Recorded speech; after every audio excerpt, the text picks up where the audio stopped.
All right. Am I here? I am. I am. Is this working? Testing, testing. Microphone, microphone. Bam, bam, bam. Yes. Hello. Oh my God.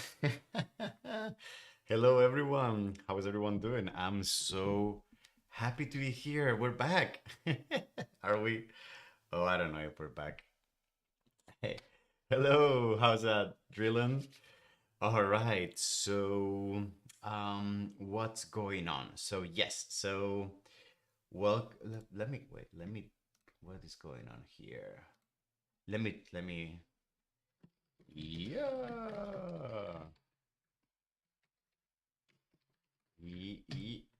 There you go. All right. Hey, Victor, Nicholas, how's everyone doing? Very good to see you. Okay, I think my hair is whiter since last time I streamed. Well, I mean, that's always technically true, right? Because it just never comes back. But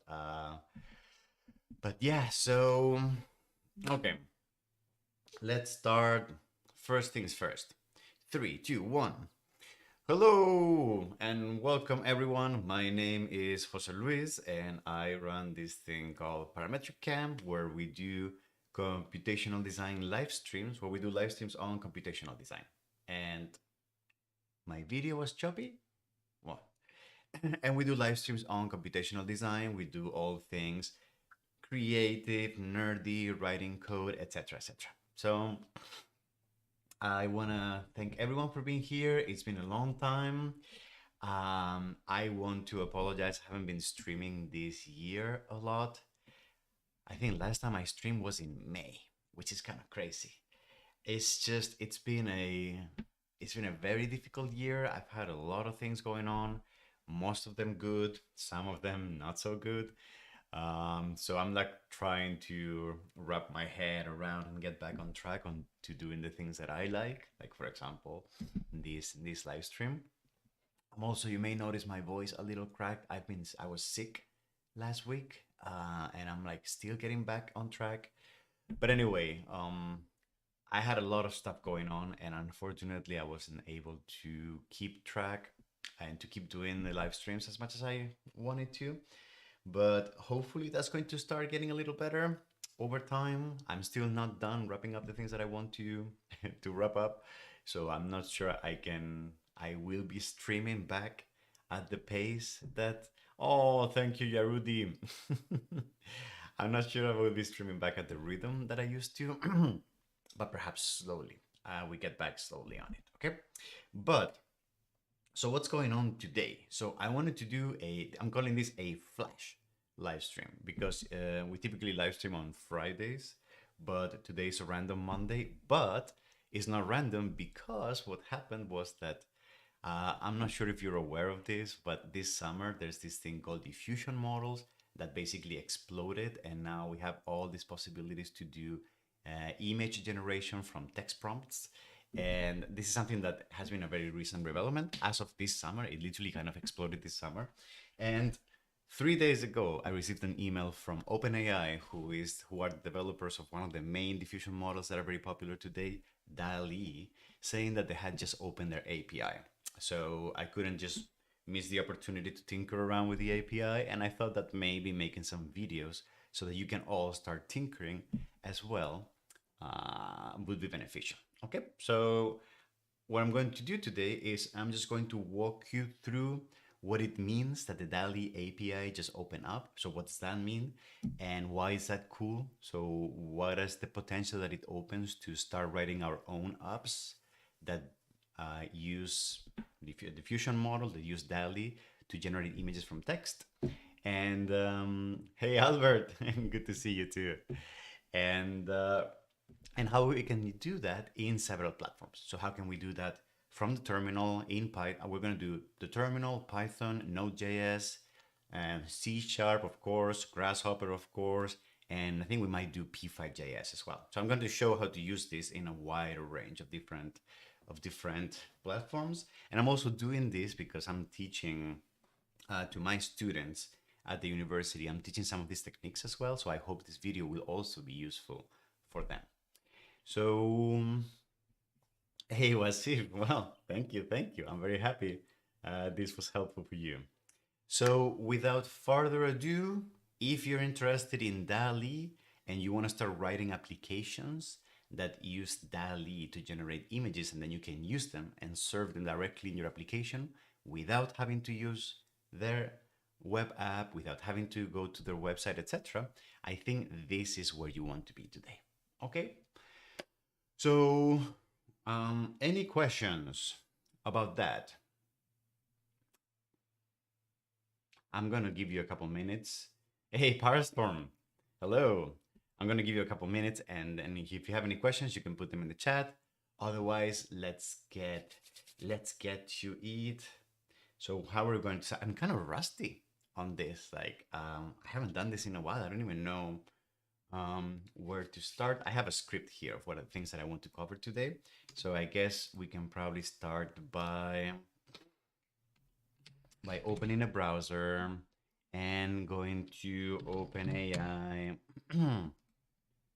Dall-E. Okay, so I think we're going to do this. I'm going to log in and then probably okay. Okay, so I have this. So the first video that I'm going to do is going to be what is the Dall-E API, and I basically want to walk people. Dall-E opening, API opening. Yes. Okay, so I want to walk people over what is Dall-E, what is the API, what are diffusion models as well. So let's, so for example,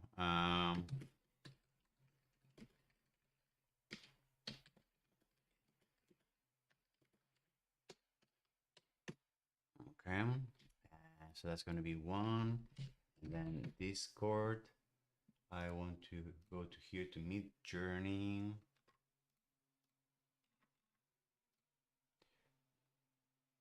And I'm going to show this as well.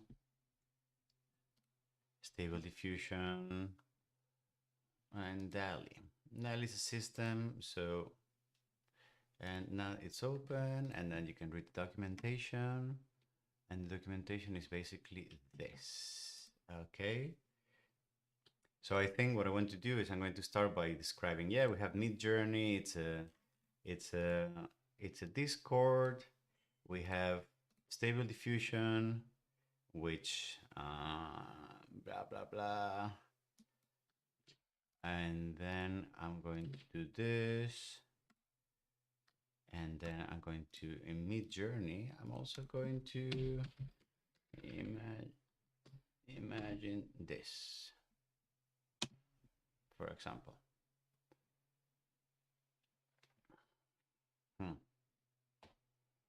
Okay.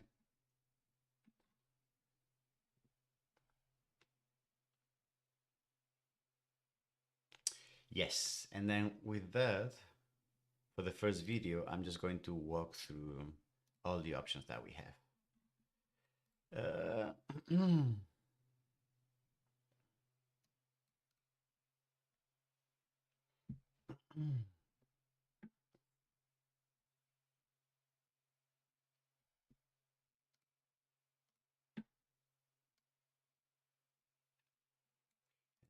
And then the computational designer, and then this computational designer, and then Dall-E, and then this image that is being generated here, and then probably just finish. Yes.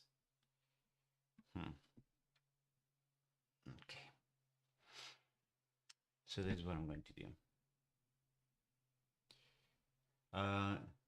Can the API use free 15 credits per month or usage-based pricing? I'm going to walk over that, Victor, but it's different from the one that it's different from the credit system that you have for this is the one that has like, I don't know, whatever buy credits. For the API uses a different one. While we're in the theme of, has anyone tried Pug for Grasshopper? No, what is that? I have never heard of Pug for Grasshopper. All right. Inho, I've been wanting to say that your videos are very informative. Thank you, Inho. I'm very happy you find them useful. Thank you. All right. Oh, by the way, does everyone know we're almost at 10,000 followers, subscribers? Ta-da! I need to buy a stream deck to make like sounds like ta-da and that kind of stuff. Nono's been talking me into buying a stream deck. I need to get one of those as soon as possible. Anyway, whenever next year, when I get back fully on track on this. Anyway, so let's start the video. So so I'm going to start. It might take me a few takes because, you know, I'm a little rusty, but we can do this, hopefully. Okay, so let's get started.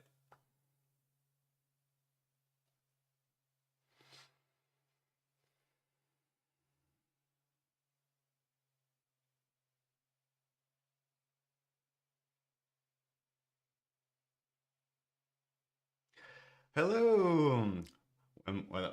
Well, how did I used to do this? Hello and welcome to another video in this. No, hello, my name is Jose Luis and welcome to another video. Yes, okay, so let's do that again.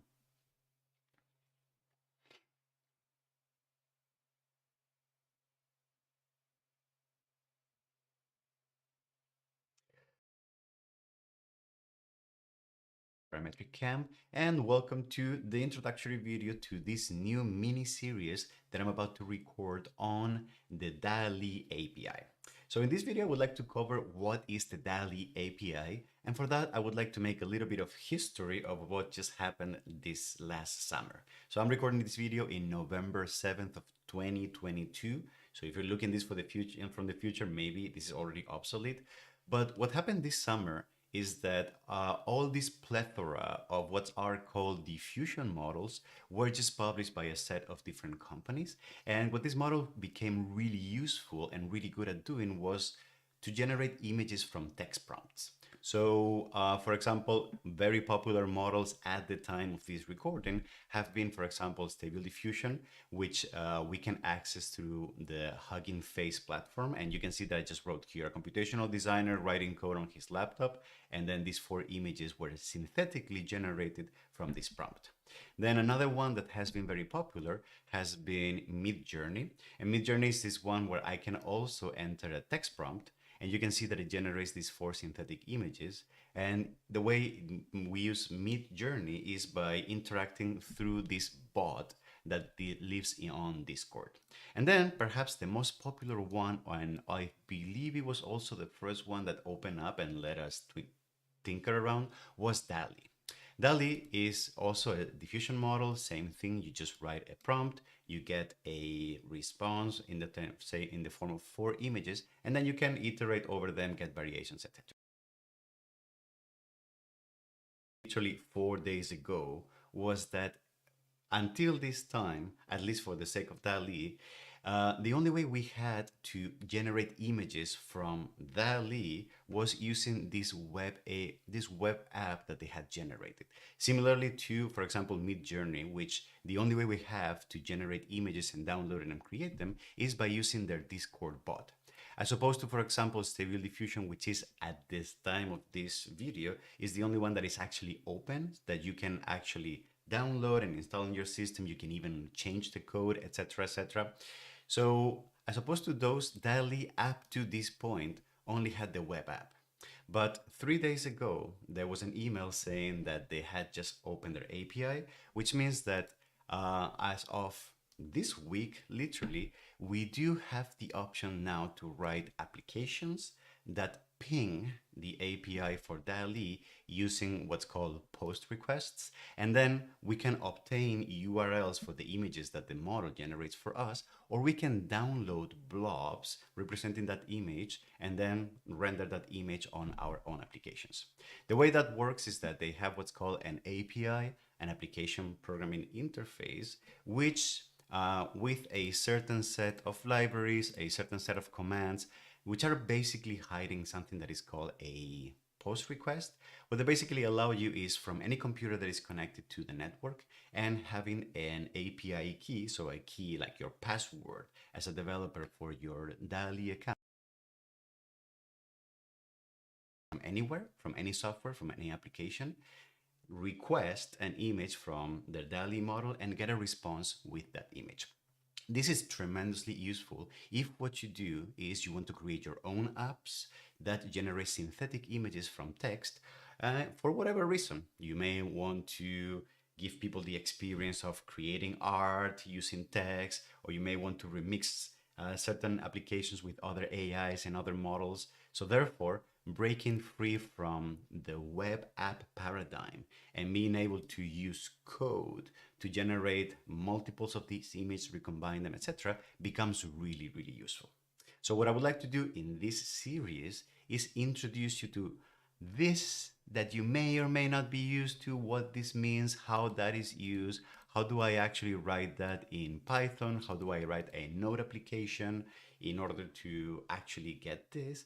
And what I would like to do is, through the course of the next few videos, I would like to teach you first how to get your OpenAI API key, so your password, so that you can generate many of these images, and then how to write applications that ping the Dall-E API using Python, using Node.js, using C#, using Grasshopper, P5.js, you name it. As many different examples as we can, okay? So without further ado, I'm going to see you on the next video where I'm going to explain how to generate your OpenAI API key. That is very difficult to say, OpenAI API key. Thank you very much and see you in the next video.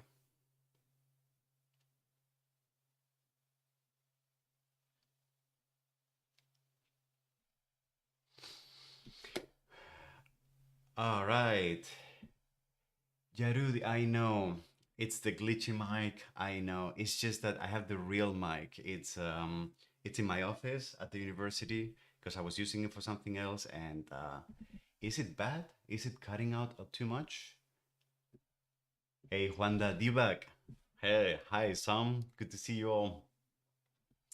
Um, okay.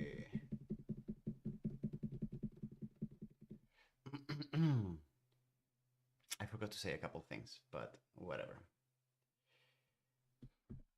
All right. So let's get this out of the way. Just one so far. I know once is once too many. Yeah. Anyway, I'm sorry about that. I need to get the microphone fixed. So what are we doing now? So we're going to learn how to get the Dall-E API key. So for that, okay, so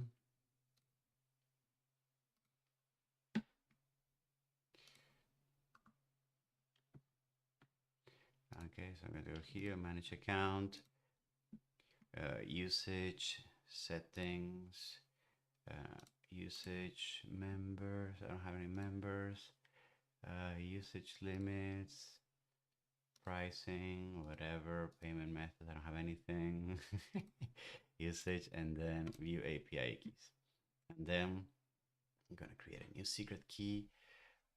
Okay. And then I'm going to, I need to properties, advanced system settings, environment variables, OpenAI key. I'm going to delete this.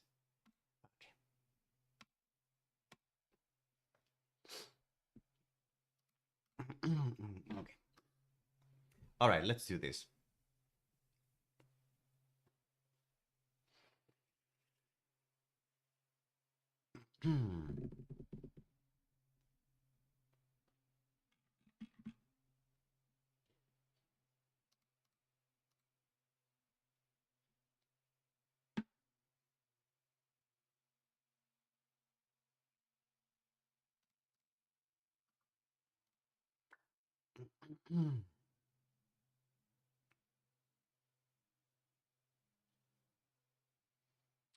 Need an account. Okay. All right, let's do this.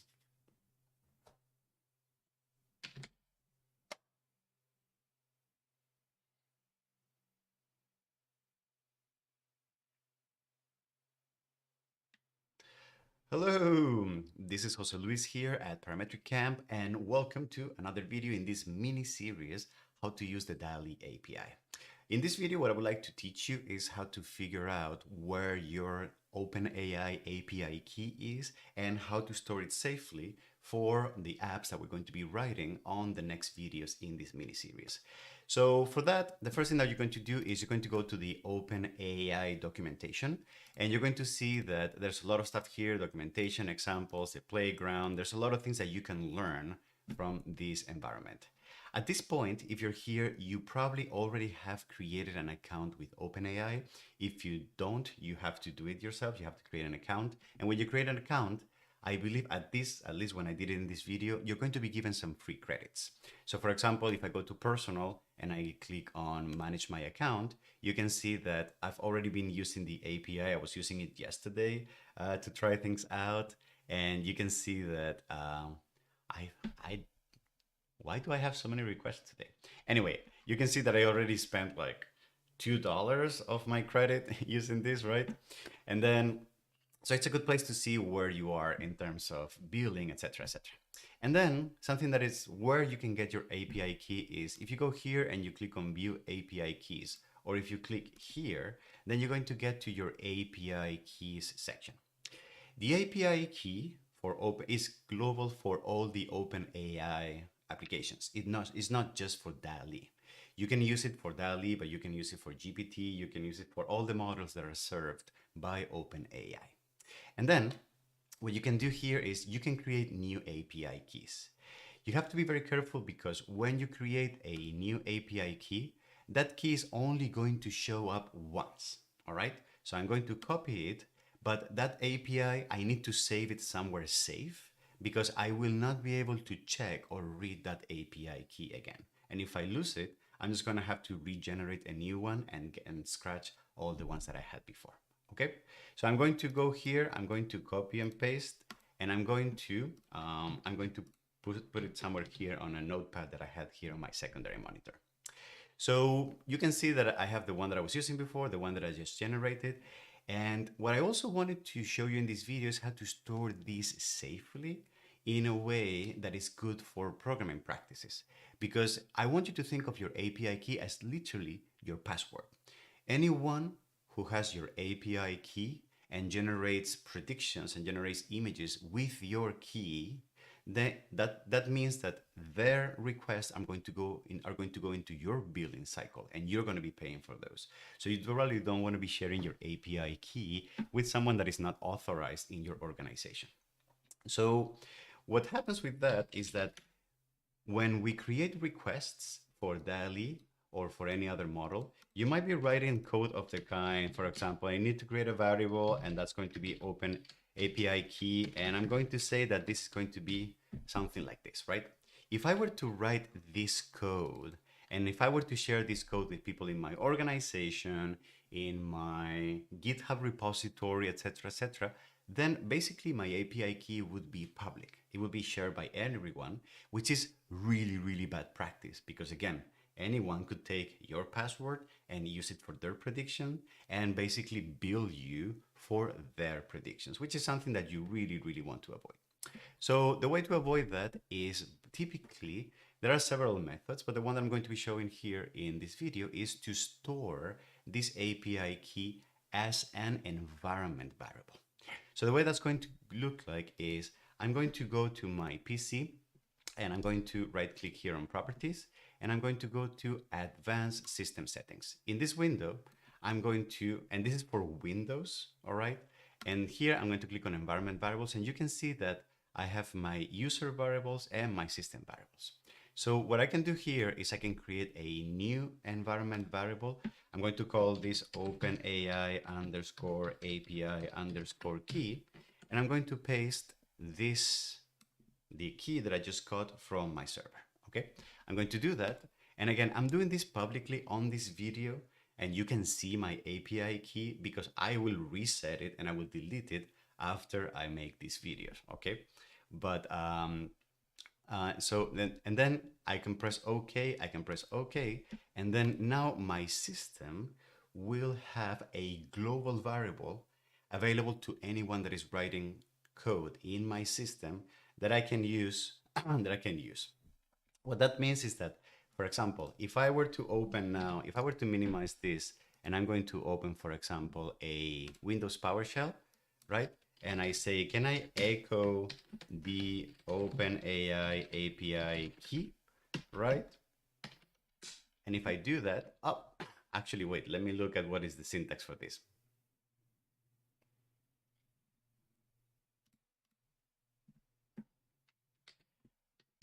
I have totally forgotten what is the syntax for this. Echo OpenAI API key. What am I doing wrong here? Hey, Harasto, yes, password 12345 was something that I tried, which I'm never using, of course. Okay, so PowerShell echo environment variable. How does that work?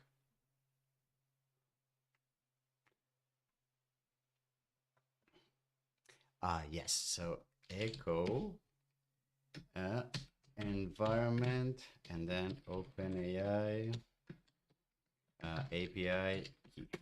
Yes, exactly. All right.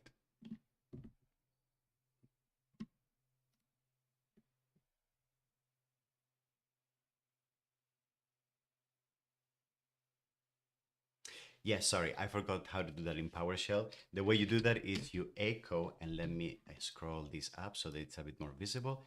You echo, and then you use the dollar sign, and then you point to the environment, and then inside of the environment, I want to print the OpenAI API key. And if I do that, you can see that I print the value of my API key, right?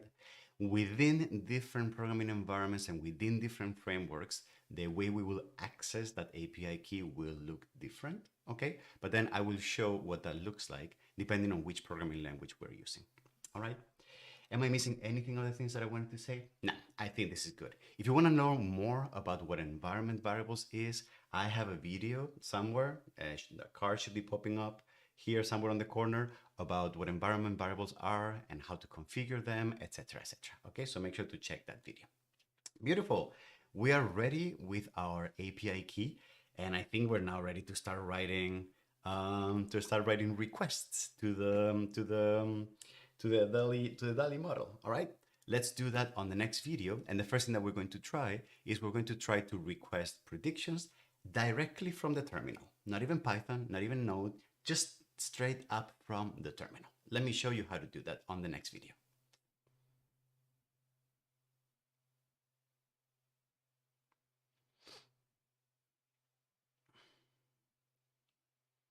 All right, beautiful. Any other microphone cut?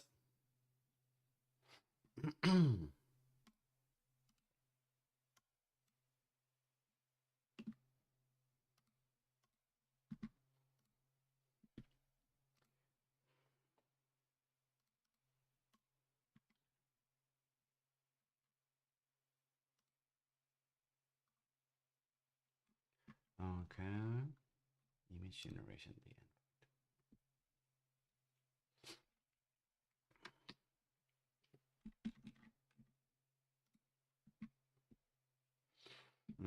Okay, so we're going to start with, where are we going to start? We're going to start with bash, all right?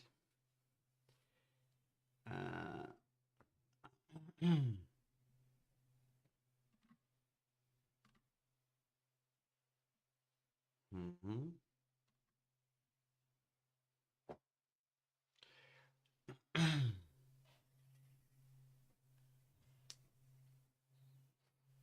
Okay, so how are we going to do that? I'm going to start by pointing to the image generation, then I'm going to go to the API reference. I'm going to discuss that this is basically a post request. And post request, so anywhere that we can write a post request. And I'm going to show the curl Yes, the curl mode. And then I'm going to show how to use that from Bash, a Bash terminal from the Windows subsystem Linux. Is that what it's called? Windows, no. Win, what is WS? Windows subsystem for Linux. Yes, Windows subsystem for Linux. And then I'm going to show how to do that also from PowerShell.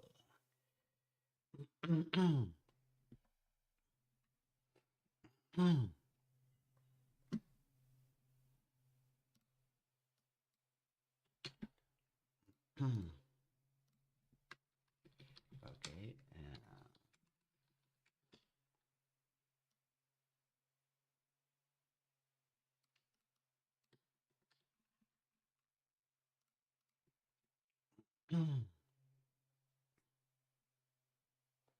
Okay, let's do this.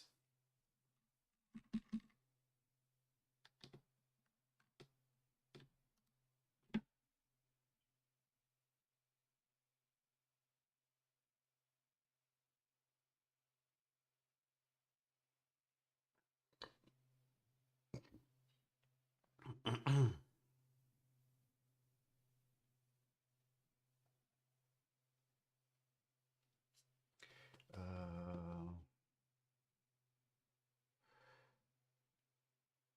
I need to start by pointing out to what I did in the previous video. That's important.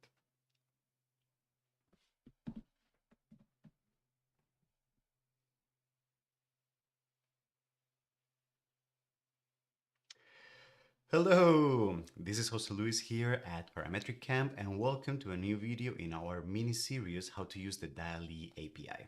In this video, I would like to teach you how to request an image directly from the terminal, just by using a one-liner command in the terminal, in the command line interface, all right?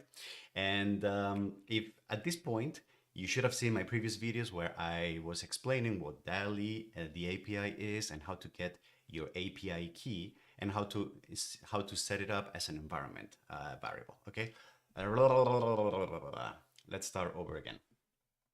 When you hear me do the thing, it's actually really helpful because when I edit the videos and I hear it just means that I need to scratch everything that I did before. So all right. So starting over.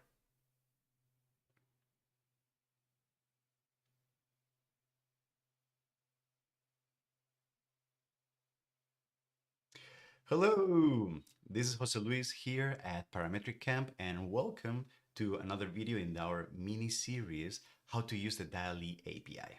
In this video, I would like to teach you how to use the Dall-E API directly from the terminal, how to request an image prediction from the command line, okay? And in order to do that, you should have watched my previous videos on what the Dall-E API is and how to get your API key. All right, so I assume that at this point you have your key and you have set it up as an environment variable, as we did in the previous videos. Okay, so how are we going to do this? Well, the idea here is that if we go to the documentation and if we look at image generation, we can go directly to the image generation endpoint. Endpoint means anywhere on an API where you can get a query through and then you can get a response.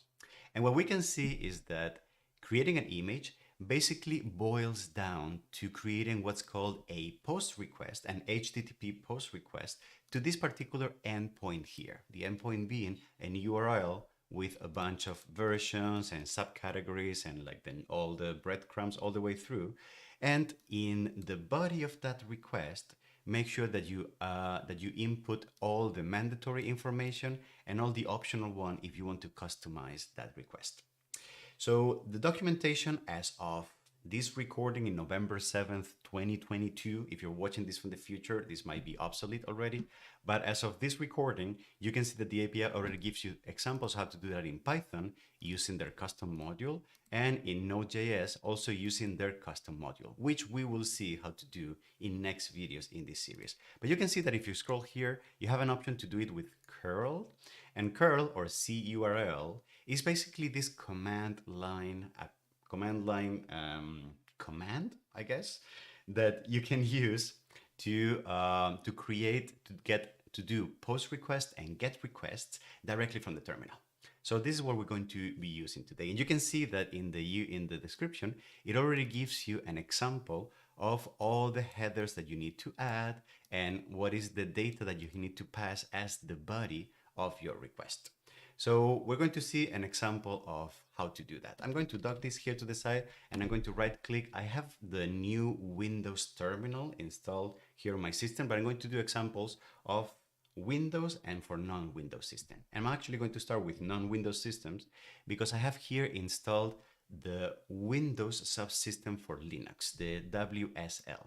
So if you already know me, I'm not a huge Mac lover, but I have to admit that Macs and Linux having Bash is definitely something that is amazing. So if you're a Windows user, I very strongly recommend you install WSL, Windows Subsystem for Linux, because that gives you access to working on your Windows machine with Linux-like commands, which is what we're going to be doing today. All right, so if we follow the prompt or the example in the API, you can see that it boils down to basically writing on your terminal something of this kind, which is a long command request with all these parameters. Just keep in mind that we don't need the backslashes in Bash just means a new line. So we can just write the whole thing as a one-liner. So the way we're going to do that is I'm going to write, for example, curl, and then I'm going to say HTTPS, and then forward api.openai.com/version1/images.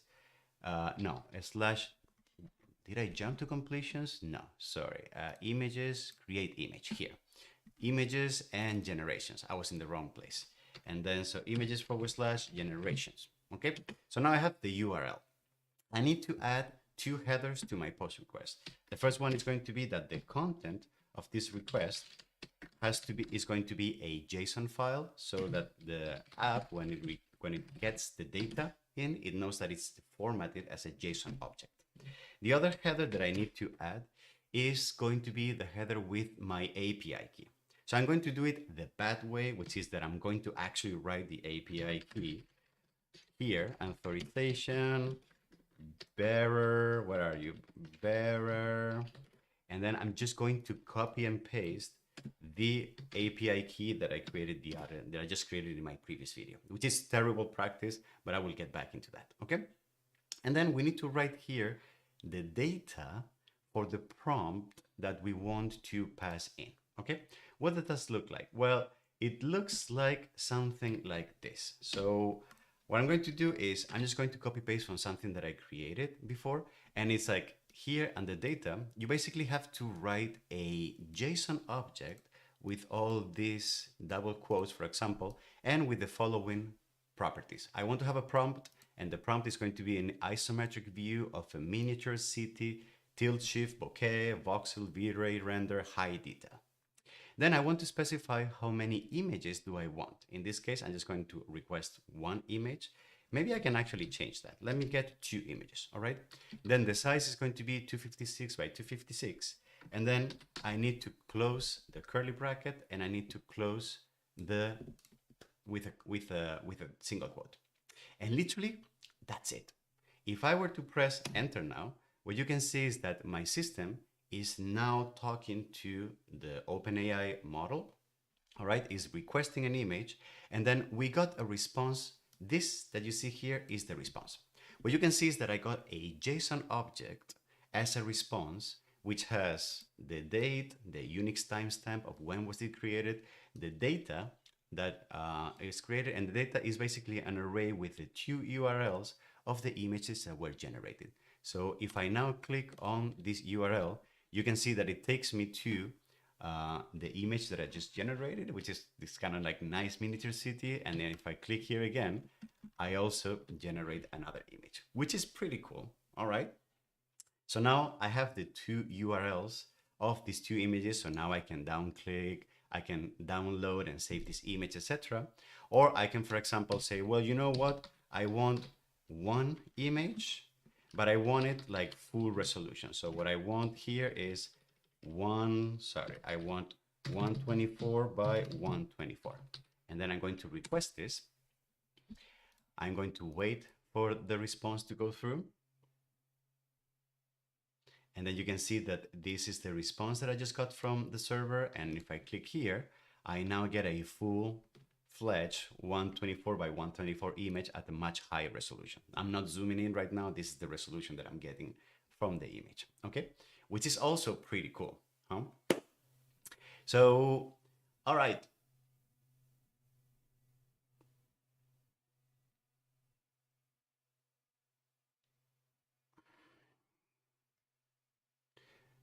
Good question, Victor. I'm going to address that in a second. So what am I going to do? I'm going to talk about now which options do I have. Mhm.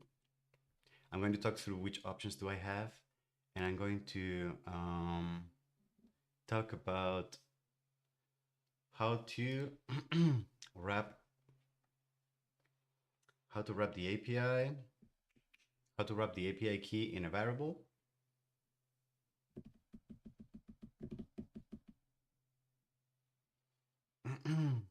And then how to pipe the response to a file, because I want to do that as well.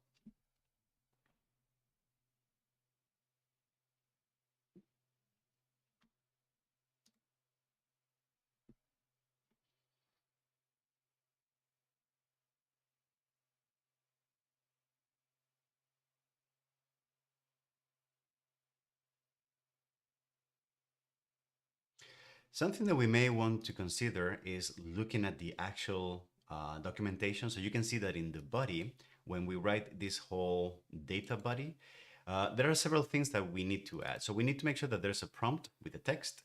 We need to add the parameter n, which tells us how many images we generate. And you can see that we have a maximum of 10 images. The size, as per the documentation, is limited to either 256, 512, or 1024 square images. We cannot get 16 by 9, we cannot get any of that. And then the response format, which is something that we will work on very soon, is that when you generate the images, you can either get the result as an URL, so as a link that I can go to and then I can download the image, or I can get it in base 64 JSON. What that means is that what we get back is the actual data of the image encoded in base 64 format. For the case study of the terminal, it's not very useful, but we're definitely going to be using this when we write apps that want the full image because we want to render it or because we want to save it somewhere locally. Okay, so this one is going to be very useful. And a string and the user, this one is optional. This is if you're actually writing apps where different people will be creating their own images and you want to make sure that they're not abusing the system. So OpenAI will have a way to figure out if a particular user is requesting too many images and ban that user from, or stop that user from requesting too much. Okay, so this is for you to just add some kind of ID representing the user and making sure that the same user is not continuously requesting images and giving you a super high bill on to pay for all these requests. Okay, beautiful. So something that I want to make sure is that, as I said before, using hard-coded or API keys on your bash commands is not a good practice. Something that is very common is to generate a variable, for example, that I'm going to call OpenAI API key and store that variable in here, right? What that means now is that well, because WSL is not connected to my Windows environment variables, in order to do that is kind of tricky. So I have to manually do this like this. But if I do that, now what I can do is that I can just say, well, I can use curl with my URL, content type, authorization, and then you can see that here I am linking to a variable called OpenAI API key, which is the one that I just defined before. And then I'm getting this prediction here. All right.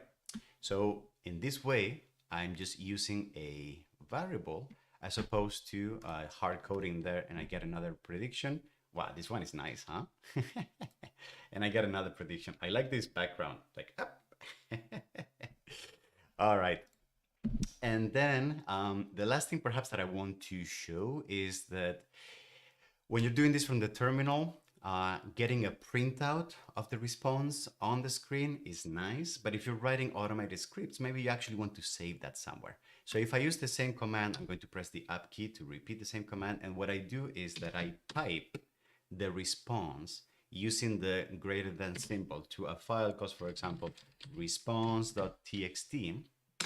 What will happen is that instead of getting a printout on the terminal, I will get a file on my system with that response printed out. So if I minimize this and I bring the file on focus here, you can see that now I'm going to I'm going to open that file in Visual Studio, and you can see that I basically have the JSON object here, and I can now click and show the image that I just generated. Okay, beautiful. So this is great if you have access to either a Linux subsystem like the one that I'm using here in Windows, or if you have a Mac, or if you have a Linux machine, which have Bash by default in their terminal. If you don't, you probably have to stick to the Windows way of doing this, which will probably be with PowerShell, but I can show you how to do that with PowerShell. Let me show you that in a second.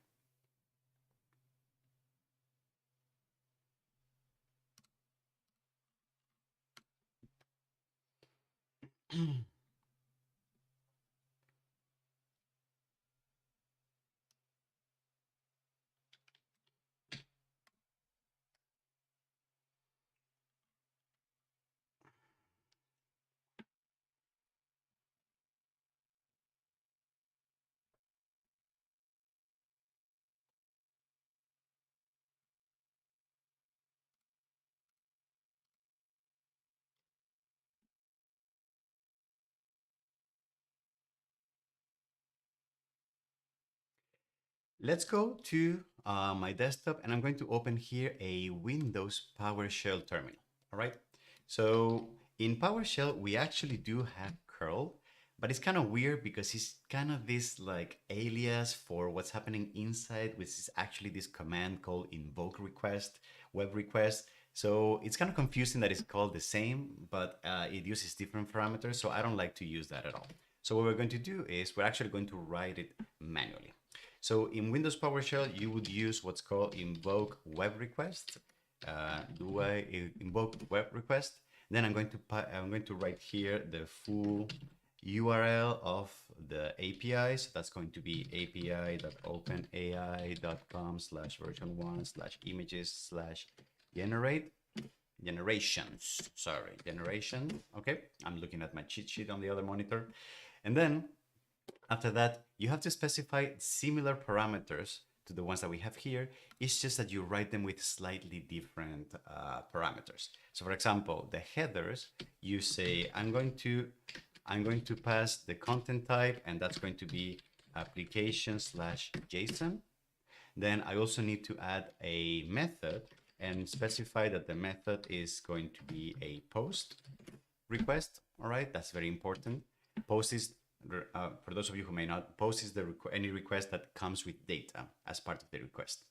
And then I also need to add to the headers, I need to add for the authorization token, which is going to be something like this. So I'm going to add authorization, and then that's going to be equal to open parentheses and then bearer. And then because I have on my system the API key that I already stored as part of my environment variables, then what I can do is, like similar to the video before, I can just say from environment, I want to pick up OpenAI.API.key. And again, this is because I already stored my key as an environment variable. You can see my previous video on how to do that. Okay, I'm going to close double quotes, I'm going to close curly brackets, and then now that I have everything, the post request, the headers, the content type, etc., now comes the body of the request. What is the data that I'm going to send? And that data is basically going to and this data is basically going to see the JSON object this JSON object here, but as we did before, written as a one-liner. So I'm just going to copy and paste from what I did before. Single quotes, I'm going to use single quotes so that inside I can use double quotes for the prompt, I can use double quotes for the parameter, and for the size, all right? And then once I have that, I believe that this should work. So let me show you. I'm going to do this, and then it's doing the post request, it's taking a few seconds, etc., etc. And then I should get the full response from the request. Now, what you can see is that by doing this with PowerShell, what I actually get is a full description of all the data that I get with the response. But typically, what I'm only interested is in the content that I'm getting that I want from that response. So what I can do is, and this is kind of bad because this content is kind of cut down. I cannot see the full URL. So something that I can do is I can pipe my response. So I can write the same comment, the same command. And then what I can do is I can use vertical pipe, which is the PowerShell way of piping things. And I can say that I want to select an object from this response and that I want to expand that object. And that object is going to be the content part of the request. So if I do this, what I will get is another response, but on the printout here, you see what I'm getting in the terminal is now the extended full text of the content of the response for the post request. Okay, and if I want to save that to some file, what I can do is, for example, I can remove this, and instead of printing it, what I can do is I can say set content from what is this? Set content. Oh boy, set content from what is coming, and then the path is going to be to this file that I'm going to call response from PowerShell.txt. And as I do that, that response showed up in my other monitor. So I'm going to drag it all the way here, and you can see response PowerShell is now the JSON file with the link for the image that I just generated. Okay. Beautiful. All right. So this is great now. So now you have a sense of what making a post request, and this technique that I just used, you can use it to create post requests to any service and any API because they all use the same underlying technology. It's just like the properties and the JSON file and the body of the request changes slightly depending on their documentation, but it's very similar. Okay. Beautiful. As nerdy and as interesting as this might be, this is not very useful unless you're writing automated bash scripts to do things under the hood. But if you actually want to write applications in Python, Node, etc., etc., the way you have to execute this post request is slightly different. So I would like to show you how to do that in the next videos. So join me in the next video where I think I'm going to start by doing this in Python. Okay, let's see how to use the Dall-E API in Python on the next video. See you there. Bye-bye.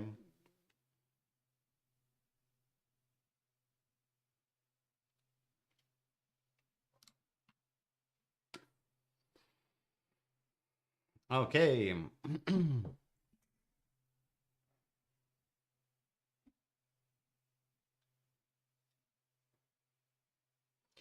How are we doing?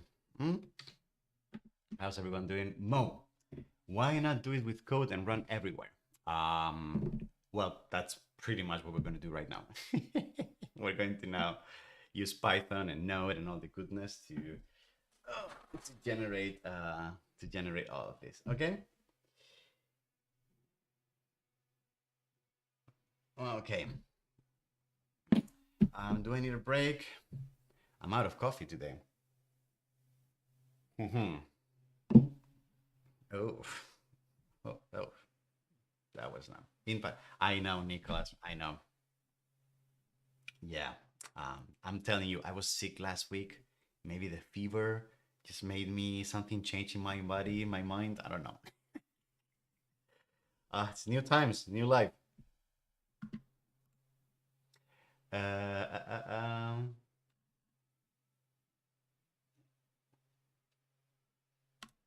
Okay, so Python. Ooh, Python. Okay, so how are we going to handle that? And well, let me close some stuff here.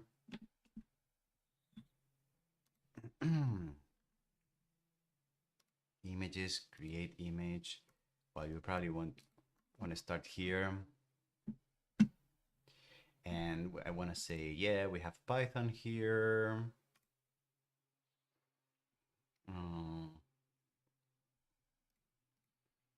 We want to start creating Python. We want, and we probably want to close this as well. Response, PS, etc., etc. I want to write the code. Oops. I want to write the code on this side and get the results on this side. Is that what I want to do? We leave. We leave, Andrew. I'm not very alive. I'm about to write Python, so I'm not feeling great about what I'm doing right now. I feel I'm betraying my principles here. Okay, where was I? Okay, in Python. Oh boy. Crazy times, crazy times.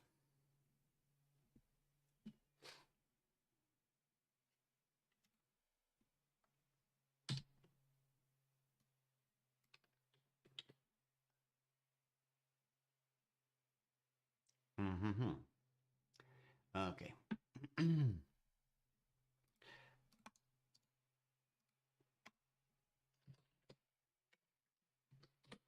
I'm going to create a folder here. And I'm going to create a folder here called Python.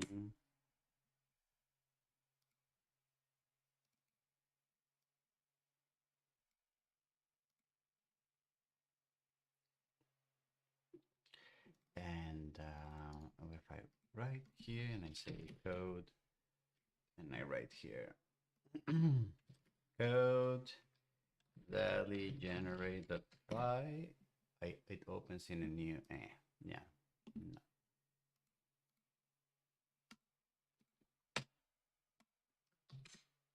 Okay, don't save.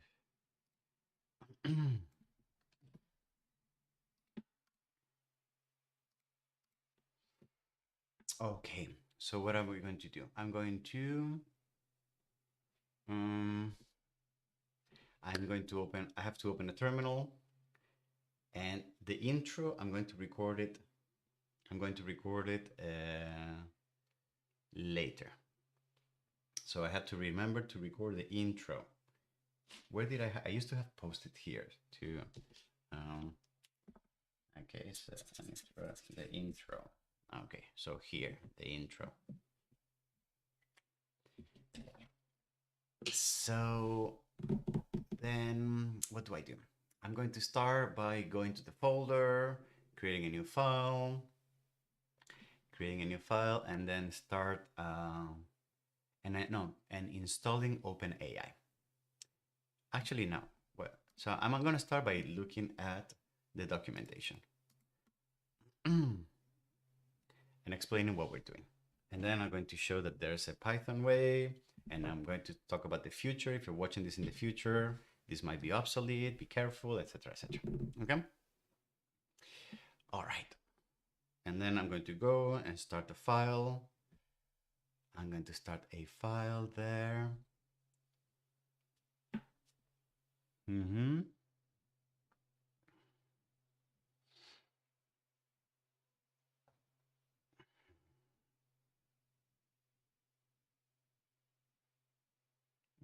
Okay. Okay, let's start. And then the intro has to come later. There you go. Okay.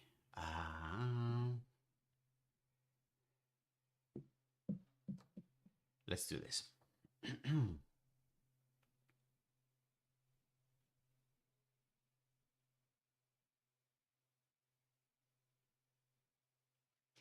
So let's start by the beginning. I'm recording this in November 7th of 2022, which means that if you're watching this from the future, this might be super obsolete at this point. But regardless, we're gonna start by the best place to start, which is the documentation. If I go to the create image endpoint, you can see that we have the curl way of creating a post request, which we have seen in the previous video in this series. But if we click here, I can take a look at the Python way of creating this request. And you can see, what we can see here is that basically OpenAI is allowing us to use their own OpenAI module to generate this request in a way that is easier, faster, and you don't have to care about writing your own post request, which by the way, we're going to do at the end of this video, just for the sake of completeness and knowing how these things are done. So basically what they do is they provide you with this module that allows you to very easily and very quickly create a request with their module. All right. So we're going to follow this. And again, if you're watching this from the future, you may want to take a look at how the body of the request has changed, how the response that you get, the format has changed. It might be different from what you're seeing right now. Literally, we're recording this 3 days after this API was released. So the way that's going to work is that I have a folder on my system called Dall-E, and I created here a Python folder. So inside of this, I'm going to open a PowerShell terminal because I'm in Windows, but you could go the Ubuntu way. It doesn't matter. And then what I'm going to do here is I'm going to create a new file that I'm going to call Dall-E generate.py. And as I do that, you can see that I get the file on my Visual Studio Code. And if I go here where create completions, no, images, create image. If I go to the Python, you can see that I can pretty much follow their example. So I'm going to do this. I'm going to say import OS, that is the main OS. Oh, and I forgot to say, if you haven't done this before, you probably will have to install the OpenAI module. So this one here. If you're using Anaconda environments, I suggest you start an Anaconda environment, you do your Python deployment, and then you start there. I'm just going to go the dirty way, which is installing that in my system, wherever that is. So pip install OpenAI. And by doing that, it already does because I had it before, so it's not really required installing anything or updating. But now I have the module, right? So now I can go and say import OpenAI. So now I have, nope. So now I have the module already. And then what I'm going to do first is that I'm going to set inside of OpenAI, I'm going to set that the API key needs to be the one that I'm going to fetch from my environment. Okay. In two videos ago, I showed you how to get your OpenAI API key and how to store it as an environment variable. So make sure you check that video. Maybe a card is popping up somewhere here. So from the operating environment, I can get an environment variable that I'm going to call OpenAI API key. Again, I already defined this in my system. And just to make sure that things are working, I'm going to print this API key to the console and see if this program is already working. So I'm going to go back here and I'm going to clear the screen. I'm going to say Python and then Dall-E generate py. And you can see that I get a printout of my API key, which I should not be sharing publicly, but don't worry, I'm going to delete this after I record these videos. So now what is next? The next thing is that I'm going to use, literally, I'm just going to copy paste this, okay? And I'm going to say OpenAI, which is the module, from the image namespace. I want to create a prompt, and then this prompt, I'm going to customize it a little bit with my own. So I'm going to say, I want to create an isometric view of a miniature city, tilt shift, bokeh, voxel, V-Ray, render, high detail. I want 2 images, and then I want them to be small, right? And then I want to make sure that the response from this is stored somewhere. So I'm going to store that response in a variable that I'm going to print to the console. Okay. So let me now, and I could actually be using the terminal inside of Visual Studio Code, but I like the two. So you can see that this already worked. My API key was valid. I could create a request with the prompt. the number of images, the size, and then I get this guy, which is giving me one image, and then I get, what is the other one? And I get the other guy, which is giving me these other images, which are pretty cool. All right, so beautiful. So this is working already. I have the file on my system, so that's great. And I mean, with this, we would be ready to go. It's just that I want to explore something that we haven't done before, which is taking a look at the response format. As you have seen, the response format that we have worked with so far is just URLs, which means we get a link that we can go paste in any browser and then get that image. But what I would like to do now is I would like to actually figure out if I can take that URL directly from my script and then download it and save this image as a file in my system. There's two ways to go about that. One way would be, well, I can take the response, I can parse it, I can as a JSON object, and then I can take each one of the URLs and then download the image from the URL. So that is one way to go, but the one that I find better, also specifically because I want to teach you how to do this, is to using, instead of getting the response in the form of a URL, getting the response in the form of a B64 JSON. What does that mean? Let me show you something.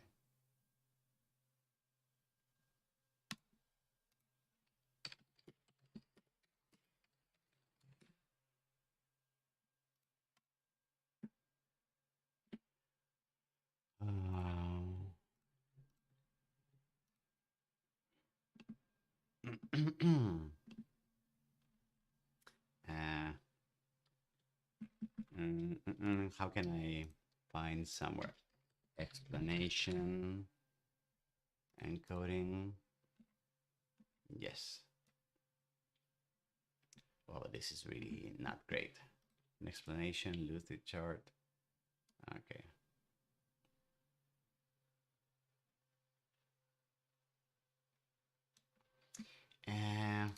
I guess.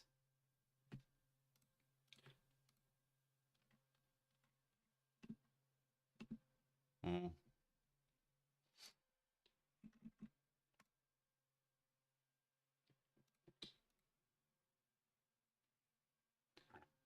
Mm-mm.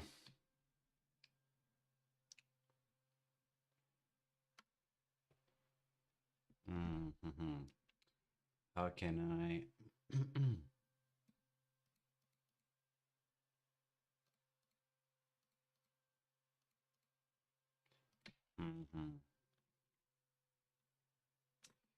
Yeah.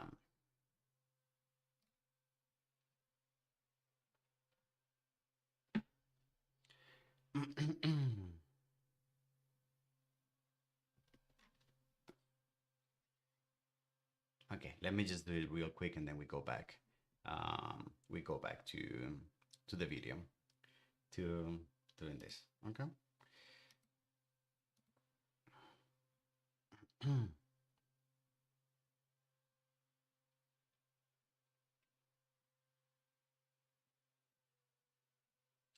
So base64 is basically one of the most popular ways of encoding images on the web.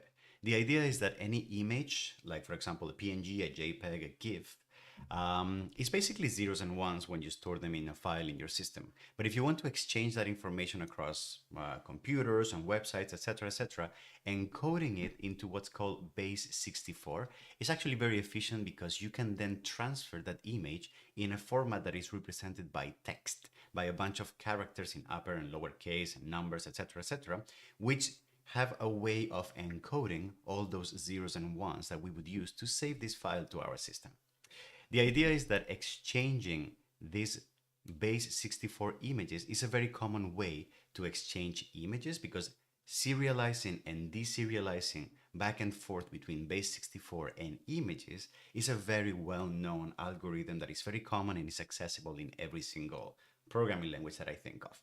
So if I want to, in my request, if I want to say that my response format, instead of being the URL, I want it to be the B64 JSON format, I'm going to change this to one prediction only. So you're going to see something very interesting. If I make the request again, what you're going to see is that now I'm going to get this like crazy dump of like, you see all these characters, and if I can I scroll this? How can I scroll it? And if I scroll up, you can see that the request is basically when it was created, just the base 64 JSON, and this crazy amount of all these characters, blah blah blah, which represent the image. Okay, so they represent the image in a way that we can serialize and deserialize with the correct with the correct algorithms. So in what is it called? In Python, that looks like this. If you remember, I am getting the response in a format that looks something like this. I have created, and then I have data, and then I have an array with all the images that I've requested, 1, 2, 3, or 4. And then inside of each, I have a tag that represents URL, if it's the link, or it says B64JSON, if it's the blob, the B64 blob. So what I'm going to do is I'm going to take the response, and I'm going to write a for loop that I'm going to say for a range that is going to go between 0 and however many elements are going to be in my data part of the response. So that would be response and then data. So for each one of those elements, I'm going to try to fetch the B64 blob and turn it into an image. Okay. So for example, I'm going to say the B64 is going to be from the response, and the data, and then from here is going to be whichever element in the I position, and then inside of that is going to be the property called b64.json. All right, so that's going to be the b64 string. So I'm going to take that, and then once I have that, what I'm going to try to do is I'm going to write that to a file. So I'm going to say with, for example, let's open a file, and that file is going to be called image underscore, and then image underscore, and what do I do? The value of I, and then PNG, and then that file is going to be a write file, and then it's going to be the file. So what I'm going to do here is that I'm going to write to this file, and this is like Python code to writing files. To this file, I'm going to write the image in B64, but deserialized from B64 into an image. So what that looks like is that, first of all, I'm going to import a module called base64, which allows me to do translations back and forth. And then from the base64 module, what I'm going to do is I'm going to take the URL safe module and B64 decode. It's a function that takes a B64 string and decodes it in a safe way. So it like escapes all the characters that might be wrong, etc., etc. And then I'm going to plug in here the base64 string that I generated before. So let's see if that works out. So I'm going to save this, and then I'm going to now call the Dall-E generate again. And let's see if it's working. And I get the dump here, but then I'm also going to go here, and you can see that I have this thing called image 0, and ta-da! I have an image in my system. Yay! This is great. So I was able, with the Python script, to download the blob. You can see all of this blob here and convert it into an image on my system now, which is great. So now I can do, for example, I can call it again, right?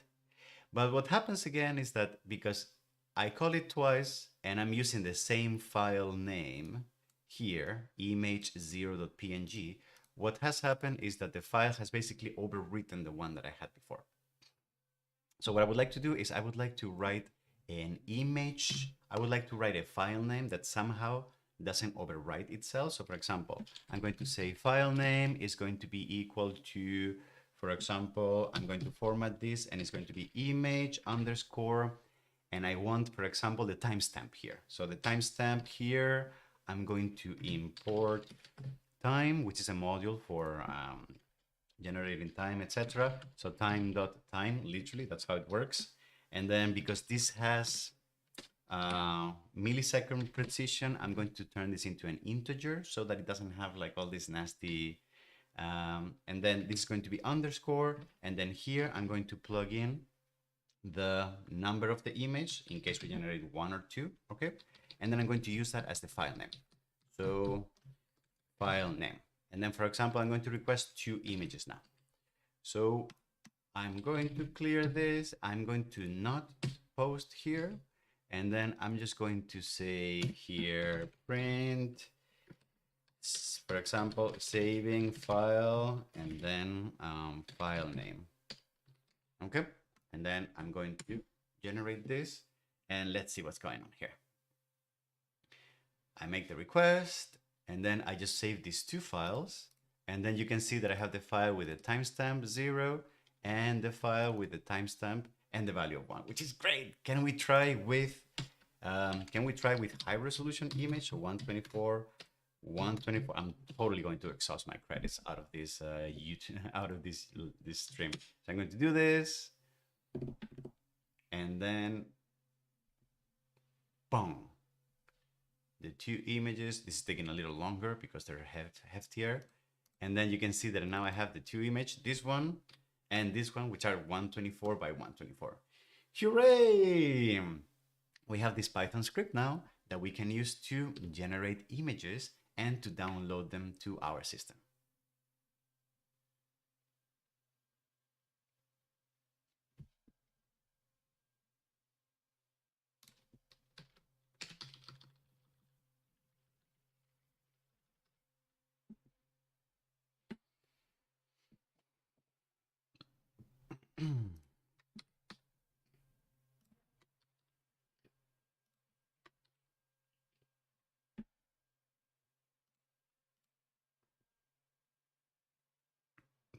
Okay, so what are we doing now? I guess we want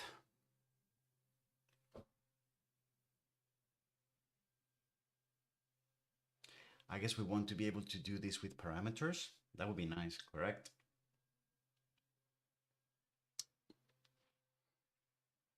Mm-hmm.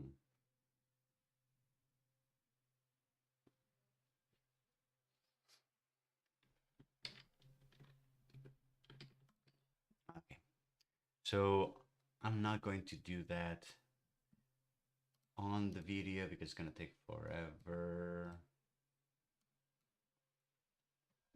But I could do something like this, what I can say, well, I can get the argument, initialize the parser, read arguments from the command line.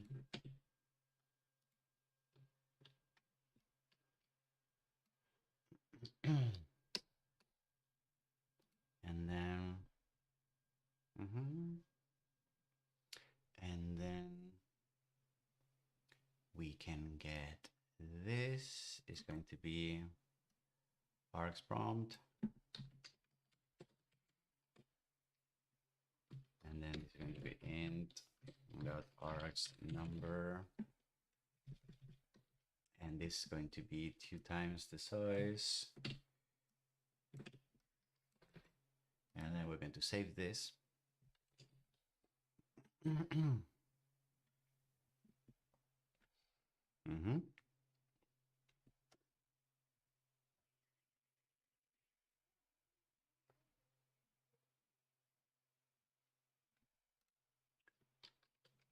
And this should work. No, args, I haven't imported. Okay, so this should work. Arg parse. Okay, as you can see, I'm not very fluent in Python. Not a big secret. Okay, so I saved the file, it works. Beautiful. And then I probably want to create an example, which is also, for example, prompt.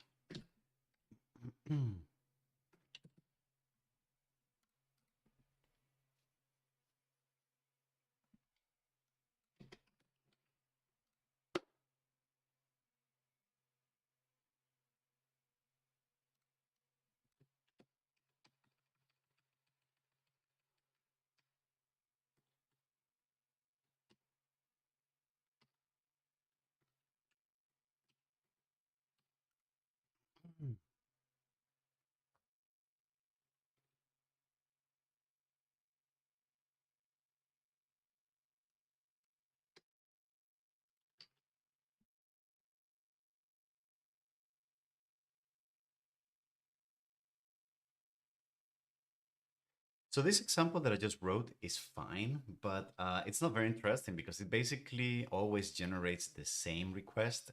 And from the terminal, the only thing that I can do is just ask for this request, and I would have to go into the code to change the text and change the size, which is not very nice. Like you typically want, if you're writing a Python script, you want the possibility to, in the terminal, to write something like my prompt. I want my prompt to be a computational designer on a YouTube live stream or something like that, you know? And then say, for example, the size should be 124 and the number should be, I don't know, 2 images, something like that, right?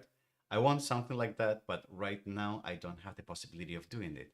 Well, I took the liberty of doing this offline. So now I'm going to show you basically what I added to the script is a way to parse some arguments and to say, well, there's going to be some defaults for the prompt, the number of items and the size. That's going to be an isometric, blah, blah, blah, one image and a small image. And then what I'm doing is when I'm creating the request, I'm just using those arguments as the values that I generate for the body of the request. Okay. So there's defaults, but if the user wants to now customize those with their custom parameters, you can write them such as I just did before. So if I do that now, you're going to see that I'm going to get 2 images, right? Am I getting 2 images? Yes. So I get these 2 images. This, look at me, computational designer on a YouTube live stream. And the next one, oh, I don't look like this guy. Well, that is some creepy guy. That's really funny, actually. Anyway, so but it's now more interesting because now it gives me that flexibility of trying things out. So, for example, I don't know, what can we do? Um, a a community of designers around a bonfire. For example, I don't know. Let's see what happens here. Come on, come on. Woohoo, I'm kind of curious about this now. All right. And then, those are some designers around the bonfire. And then, those were very different style-wise. Okay. All right, so that's what we got. Okay, so yes, so this file is going to be available as the sample file. So if you go to the description of this video, you will be able to download these files, okay, and use them.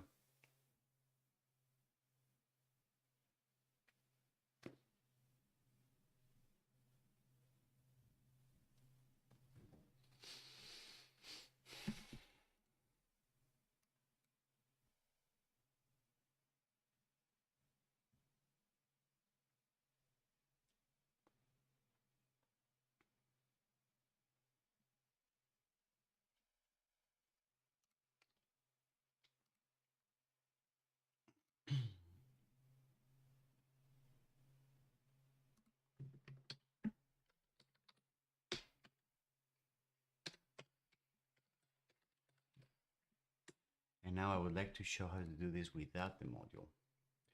So no module, arguments, I want to parse arguments. Okay. So API key.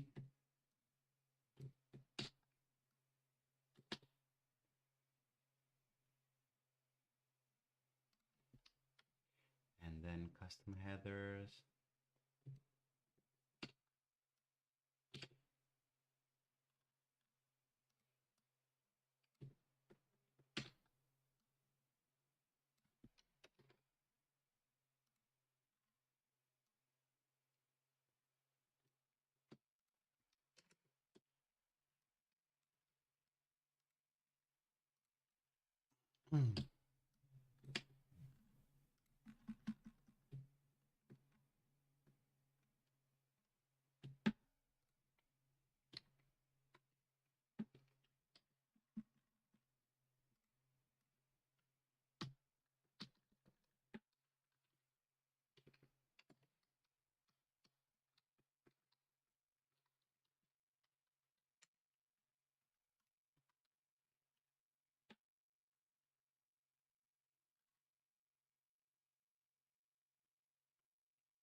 Okay.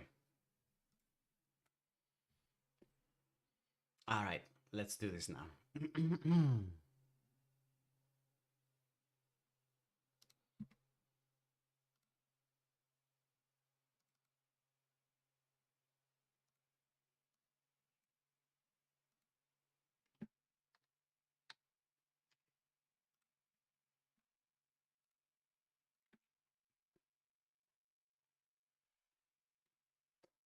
Mm-hmm. Okay. All right. Let's do this.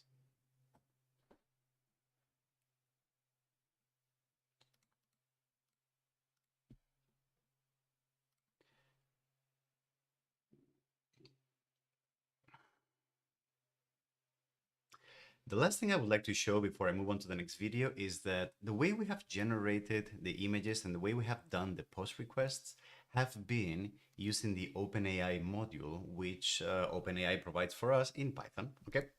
But what I would like to highlight is that what this module does is nothing more or nothing less than actually hiding a HTTP post request under this module that makes it a little easier and a little faster to just write the code to get the thing running. But internally, it's just an HTTP post request, which means that technically speaking, we don't really need to use this module if we didn't want to use it for some reason. If we have trouble with like downloading and installing it, some kind of versioning problem with Python, etc., etc., we could just go the hardcore way. We could just write that HTTP post request ourselves. And the way that works, or the way that looks like, is a little bit like this. So I've written an example where you have the same thing. We're parsing the arguments, etc., etc. But what we're doing is we're getting the API key from the environment. We're just creating a variable for the URL. And then what we're creating is a bunch of objects that represent the custom headers that we need. So as you remember, if you remember from curl, we had to set up that the content was an application JSON, and we also had to set up the authorization bearer token, which I'm getting from my environments variable. Okay. Remember, this is basically what the API, what the OpenAI module is doing for us, just under the hood. Then I create a body with the request, which is with the prompt, with the numbers, etc., etc. And actually, I forgot to link this to the parse, to the arguments. Let me do that in 1 second.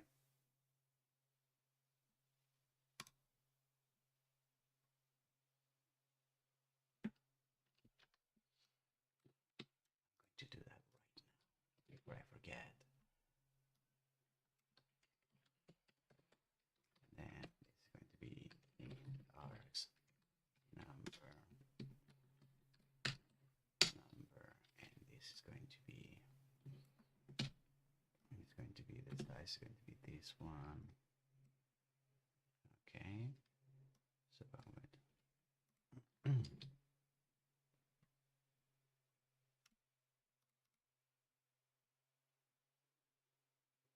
there you go. So I just linked them. And then what we do is using the requests module, which is an all mighty module to do all kinds of HTTP requests. We just post to the URL of the endpoint, which is this one here. We, as headers, we pass the headers that we just described. And the data is going to be turning this object into a string, into a JSON string that we pass as the data. We get the response goes back, and then we do the same thing as we did before, which is just saving and taking from the JSON file, taking the base64 blobs and turning them into images. So that now should look something like this. So I should be able to say Python, I should be able to say Python and then Dall-E no module, and then I could do the prompt, for example, a parametric camp community. I have no idea what's going to show up there.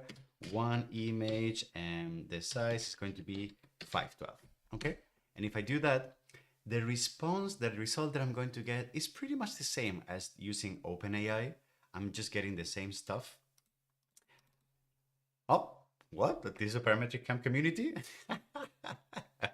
Okay, interesting. I could see where the module I could see where the neural network is taking this from. But anyway, so we get the same response. It's just that the only difference is that we're not using the OpenAI module. We're just writing the request from scratch. Again, this might be helpful if we have compatibility issues with the OpenAI module for whatever reason we're using older versions of Python or whatever, or if we just want to make sure that we don't have to keep updating the module. We just want to make sure that we know exactly what we're doing. We have full control.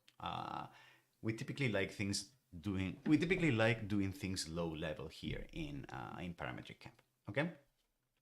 All right, beautiful. So I think with this is all that I wanted to show in the Python way. I think the next one is going to be, I'm going to show you how to use the API, but instead of Python, I'm going to show you how to use it in Node.js, which arguably I like much, much better.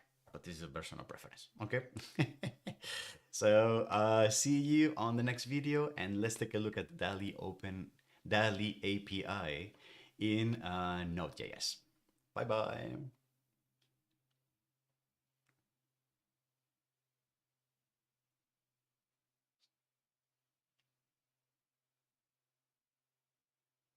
Oh yes, Timothy. So it's Monokai. So it's Monokai. I think it actually comes out of the box, but you can otherwise you can, I'm sure you can download it. It's the one that Sublime Text used to use back in the times. And back in the time when I used to use Sublime Text. Yeah. Okay. And the introduction. I have to record the introduction.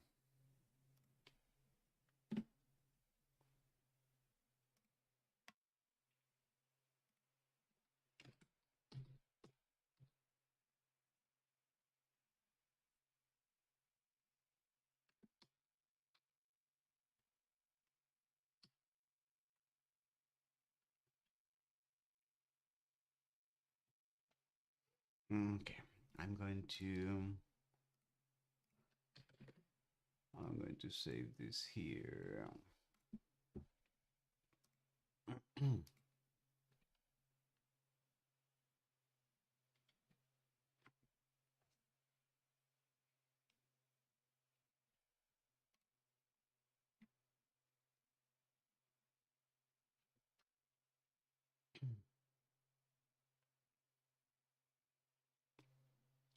Hello, and welcome to this. Starting over again. Hello, this is Jose Luis here at Parametric Camp, and welcome to another video in this mini series on how to use the Dall-E API. In this video, I would like to show you how to use the API with Python. And then what I did was I wrote a small program that expands on the example that comes with the documentation. And we can use this example to write a Python script that generates, for example, from a prompt, a computational designer on a YouTube live stream with a 124 square size and 2 images. I can press that, and then I am pinging right now the Dall-E Open API, the Dall-E OpenAI API, so difficult to say, right? And then I just downloaded those images. I have them on my system, and now this is this is the YouTuber on the live stream, and this is the other YouTuber. So apparently this is what I just got, which is kind of crazy. So what I would like to show you is 2 ways of doing that. I would like to show you how to use the OpenAI module, but at the same time, I would also like to show you an example how to do the same thing, but just writing a straight up HTTP post request manually without going through the OpenAI module. Okay, so without further ado, let's get hands-on.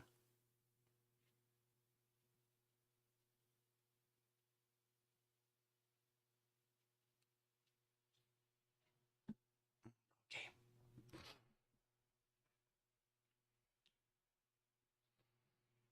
All right, that took a lot. That took much longer than I expected.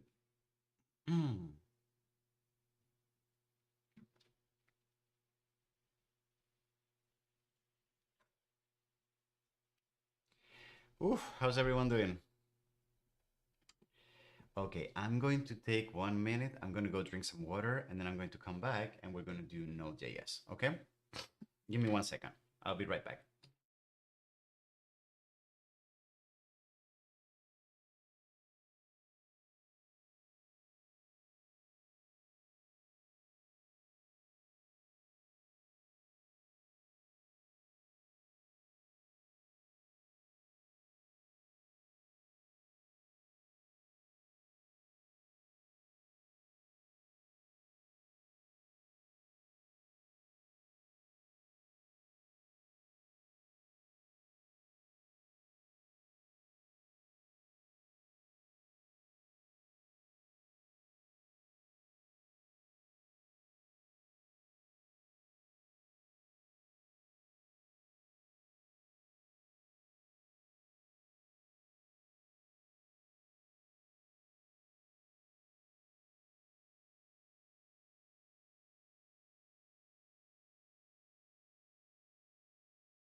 All right, I'm back.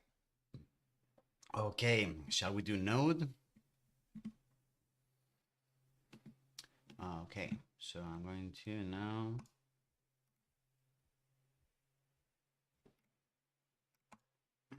let's do Node.js and what am I doing here?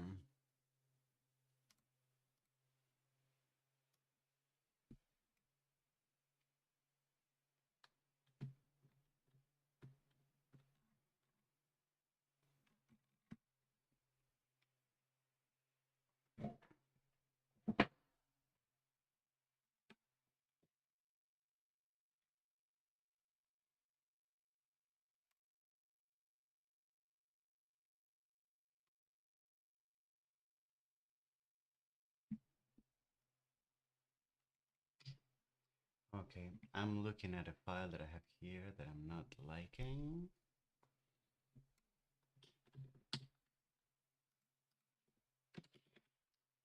Hmm.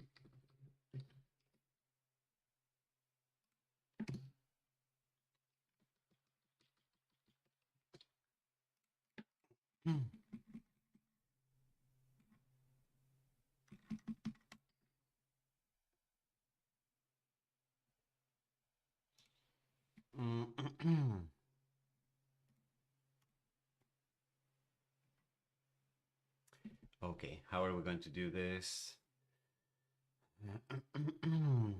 So I need to record the intro. Hey, Rafael, how you doing? Good to see you again. Okay, so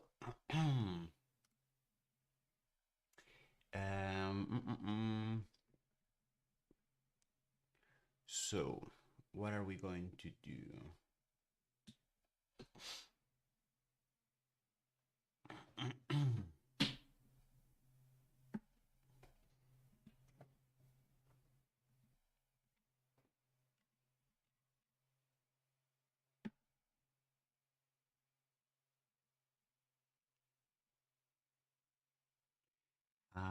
And let me look at the example again. Open, create image. Mm-hmm.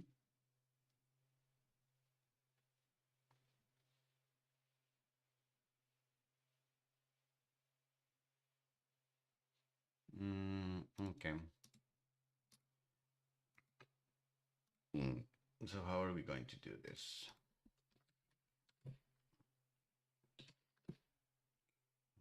Okay, so I'm going to just open here and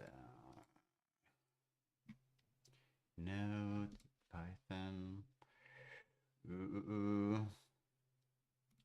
And so I'm going to start by taking a look at the documentation, and I'm going to create a file, and I'm going to create a file, and then I'm going to open that file on Visual Studio Code, and I'm going to start copy pasting what we have here.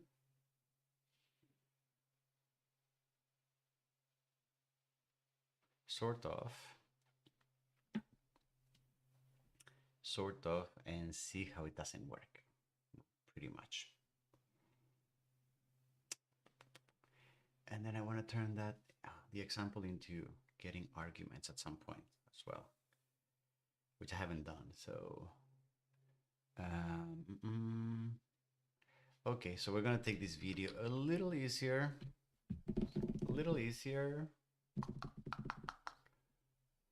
because I have a few question marks some around this actually. So, okay. Okay.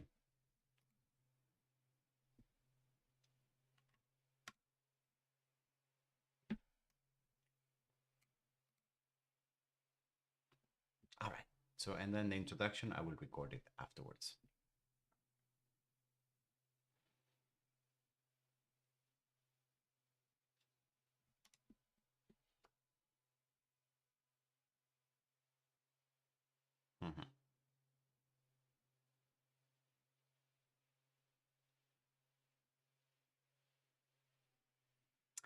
So let's start with the basics. The best place to start typically is the documentation. So I'm going to go to the OpenAI documentation and scroll here into images and how to create an image. And you can see that I do here have an explanation of the API, the endpoint that I need to query, and as I said in previous videos, how this is basically an HTTP post request, right?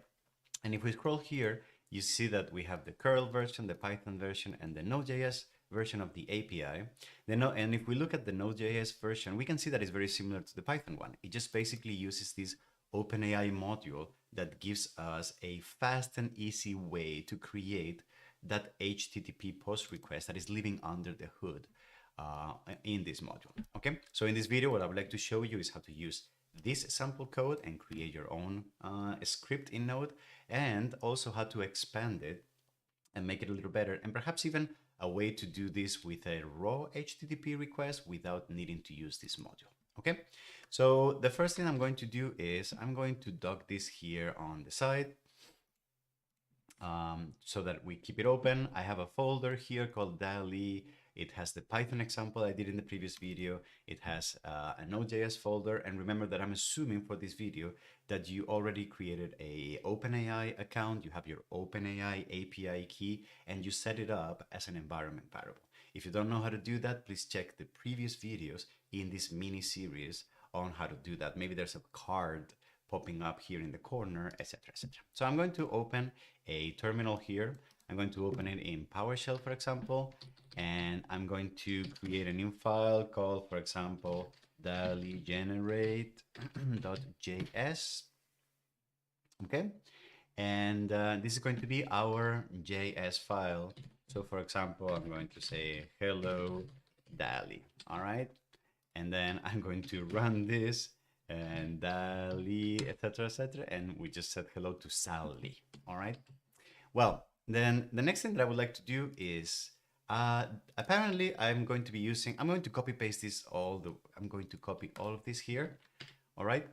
And I'm going to be using the OpenAI module. For that, because I'm in Node, I need to install that module. So the way I do that in Node is by using npm install and the name of the module, OpenAI. And then this is going to download all the files, etc., etc. And you can see that I now have this package file, the package log, and the Node modules, which is the OpenAI and all the dependencies in the file structure. Okay, so now I have everything that I need for this code to run.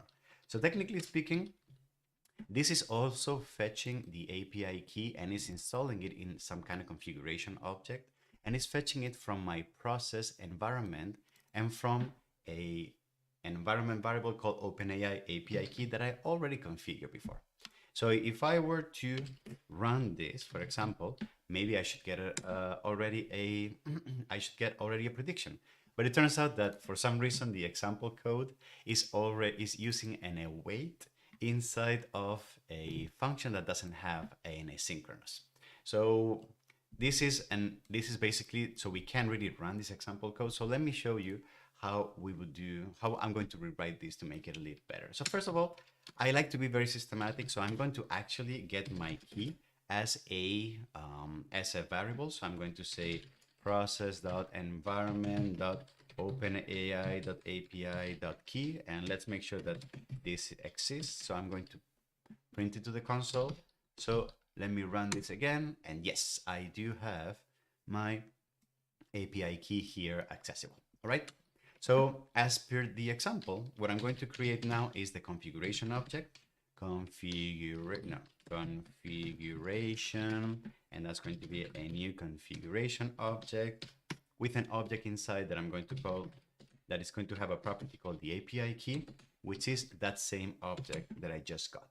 Okay, beautiful. Then I'm going to create some I'm just basically following here the documentation. So I'm going to create an OpenAI object, which is going to be an instance of an OpenAI API with the configuration that I just described before.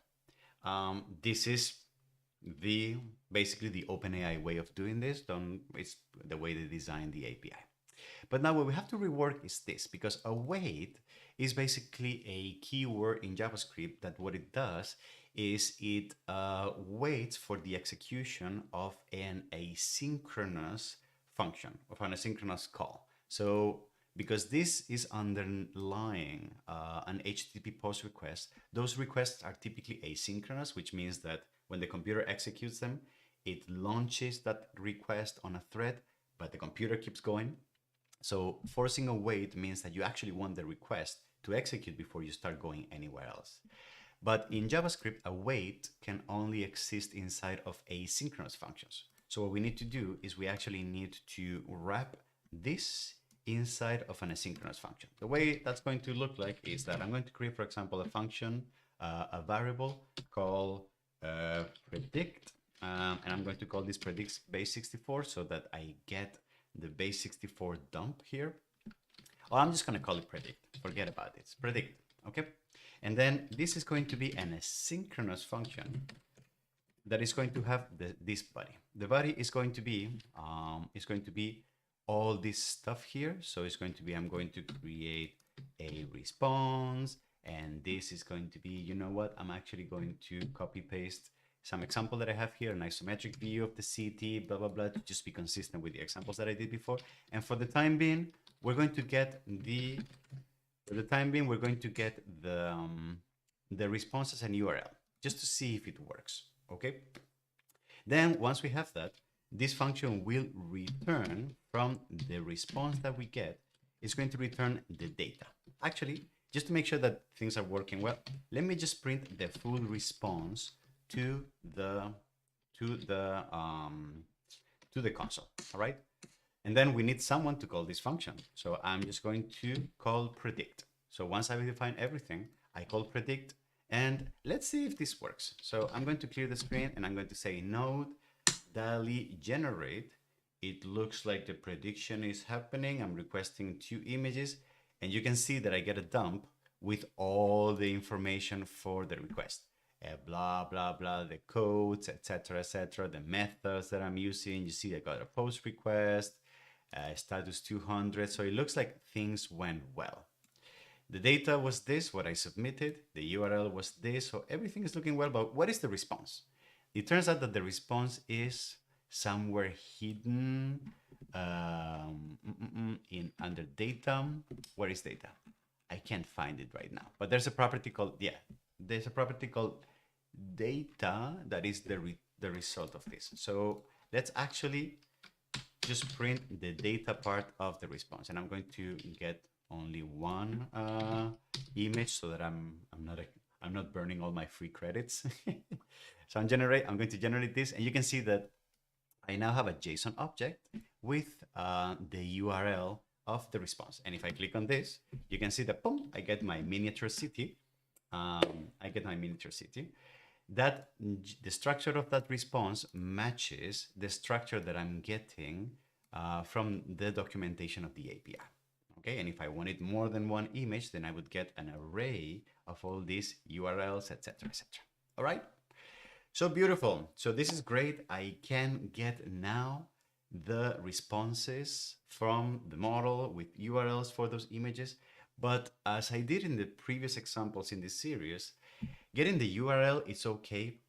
But for the most part, very often what we want is the actual image as a file somewhere in our system, right? So what I would like to do is I would like to expand this exercise to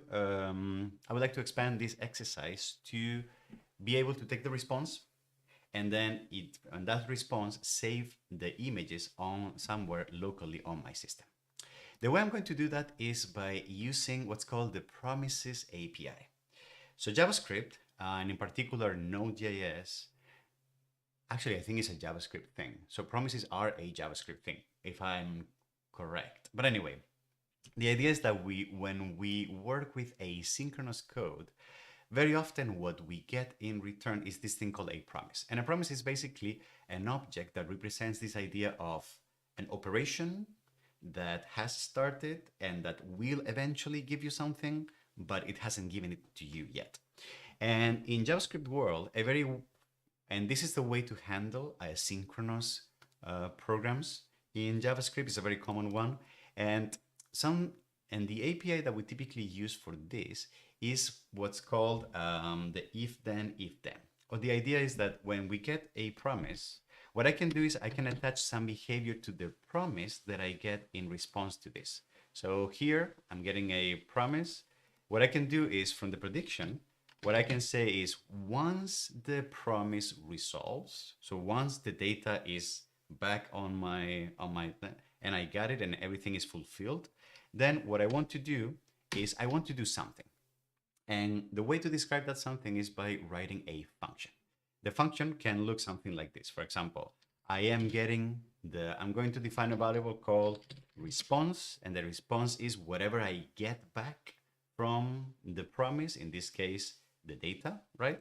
And what I want to do is I'm going to define an anonymous function here that is going to take that response and it's going to do something with that response. All right? What is it going to do? Well, first of all, I'm going to take the v64 blob. So I'm going to turn this on to make sure that the response is v64. Why is that? I explained that in previous videos, but once in the request body, when you ask for a prediction, you can specify that the response format is either going to be URL, so what we had before, or b64JSON. b64JSON is basically a way of encoding images in a string of characters and numbers, and it's a very common way of exchanging image information in the world of the web. Okay, because it makes it much easier than just sharing buffers or zeros and ones. Anything that you encode in a string is very easy to exchange between network communication protocols. So I explained this a little bit more on my previous video when we did the Python example. So you're welcome to go and check that video if you want to learn more about that. So what I'm going to do is I'm going to take the v64 blob and I'm going to turn it into I'm going to just read it. So I'm going to take from the response. What I want to get is the data part again. So I want to take the data part, and from that data part, I actually need to do a for loop here. So let me say for let I equals 0, I is less than the amount of elements in data. So in the response.data.length, right? And I plus plus. And then here, for each one of these elements, I'm going to fetch the v64 blob. So I want to take whatever is in data, but I also need to take, it's going to be under the v64 JSON property. All right. So that's going to be v64, the blob. And then what I want to do is I want to save this as an image.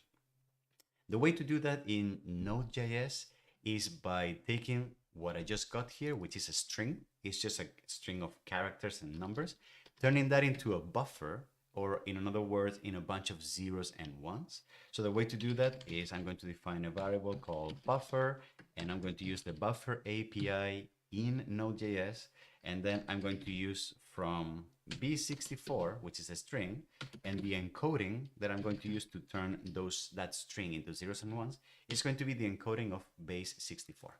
All right. So this is now a variable that contains a bunch of bytes, a bunch of zeros and ones, and then the only thing that I need to do is I need to save that to a file.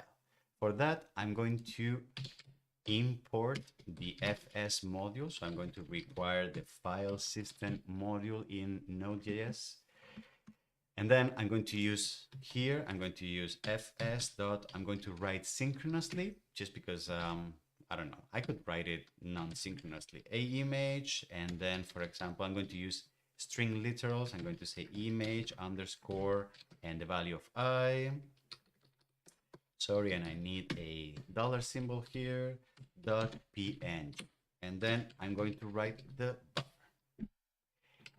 Beautiful. Can we try this? Can we please try it? So I'm here. All right, so let me clean this. Dall-E generate. I have one image. Let me do two images just to make sure that the for loop is working correctly. And then, is this working? Is this working? I should probably write some console log stuff. Okay, so I printed something to the console. That looks good. And two images showed up here. A tiny city and a tiny city. Yoo-hoo! All right, so this is looking great.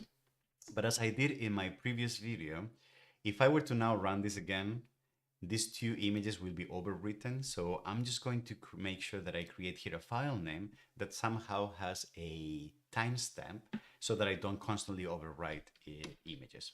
So let me define first a variable called now, which is going to be the timestamp of like exactly right now.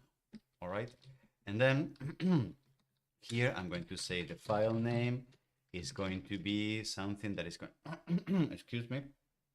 I'm going to use I'm going to use string literals, underscore, and then here I'm going to write now, and then another underscore, and here I'm going to put the number of the image, and then PNG. All right. And then here I'm just going to substitute this with file name. And maybe here I want to dump something, for example, writing image, and then here file name. And I'm going to stop this so that we don't get this massive dump. All right. How is this looking so far? I think it's looking good. So let me remove this, and then I'm just going to get another prediction. Come on, come on, come on. And then let me look here if the images show up. There's two images showed up, and I got a couple. Oh, this one is nice. Look at this one. So nice. And this one is also pretty nice too. Beautiful. All right. So we have the basics of how to request images in OpenAI using the Node.js API and how to save them to the file system.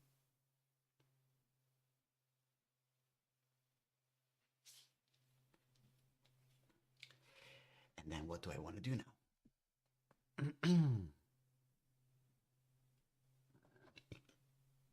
What do I want to do now?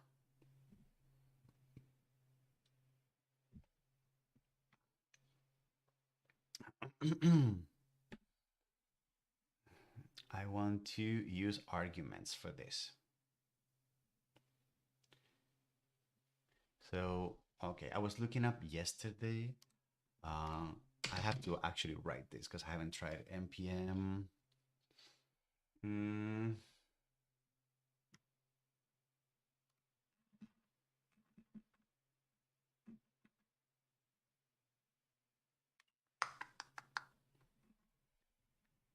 Okay.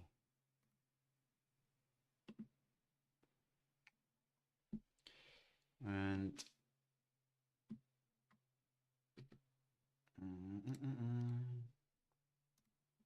okay, so npm arguments parser, command line arguments. I think this one did look nice. So okay, so let's install npm install command line args. Is that what it was called? Command line args. Okay.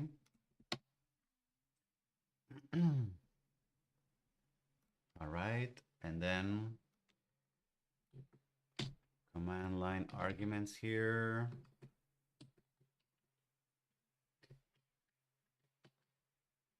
I'm going to write this with arguments,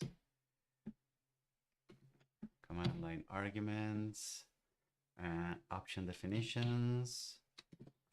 So for example, name, what did I do? Prompt, and then the alias is going to be P, and then the type is going to be string, and then default option is going to be an isometric view of blah, blah, blah. And then the other one is going to be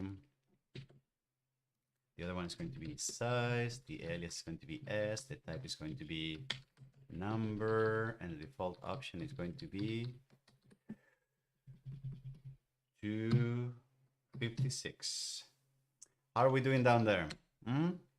Parametric campers? How's everyone holding on?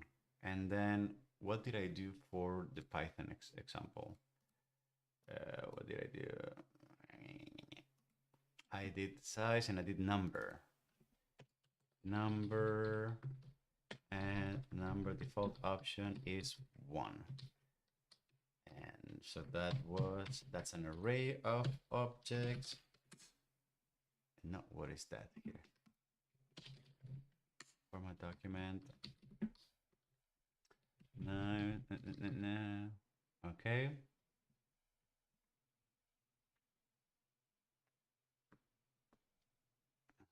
And then we have to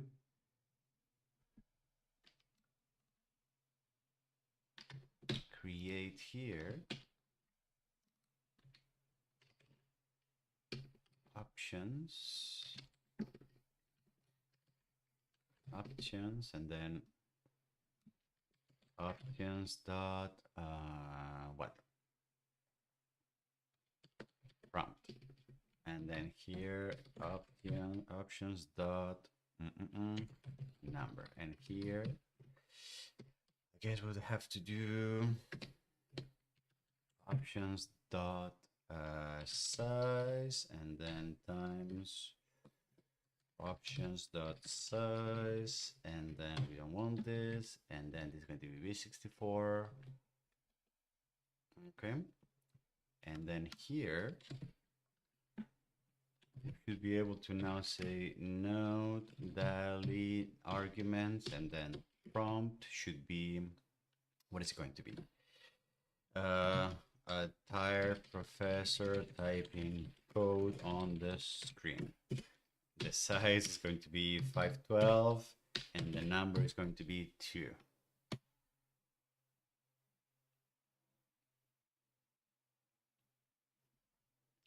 And that generated 2 images. Does this look like a type? It does look like a type. Oh, yes. Typing code in the, yeah. I can see that, so it worked. It clearly worked. And then what if I do no arguments? So no Dall-E. So the default arguments work well? Nope, they do not. 256.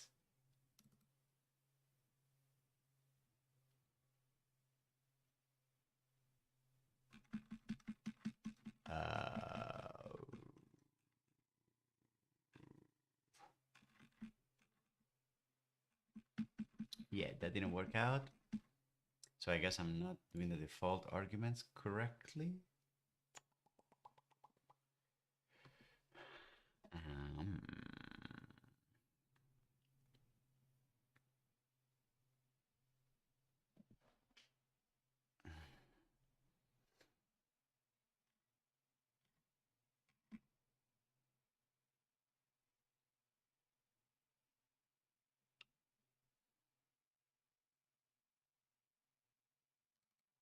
Is this properly written here? Default option, default option.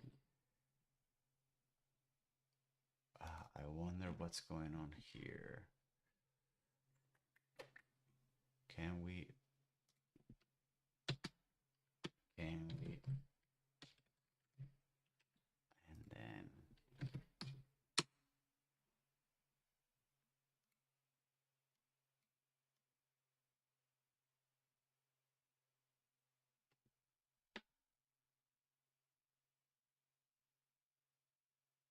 oh boy.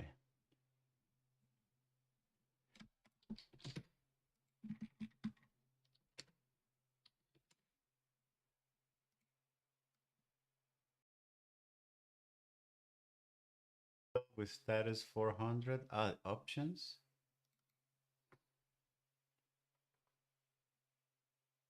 Options is empty. So we're not getting, options is empty, we're not getting the default.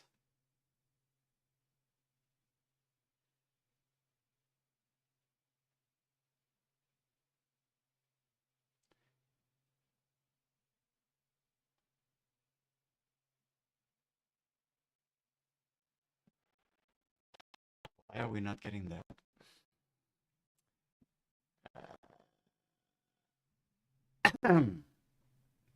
If it's empty. So let me turn all of this off. And then let me just do, for example, Dall-E with some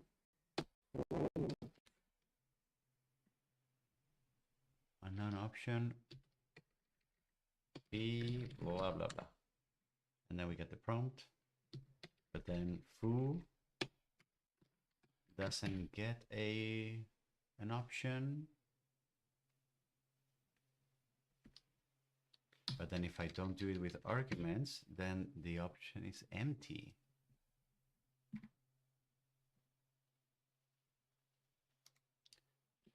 Is this because of the order? No, that can't be true. No.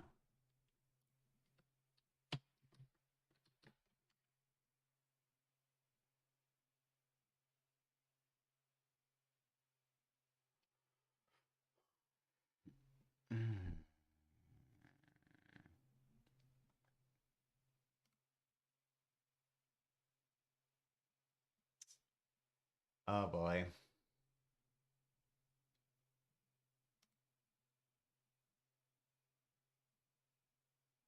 Gaussian definition objects. Default value. Default value. Default value. Ah, okay. So, all right, now we got it.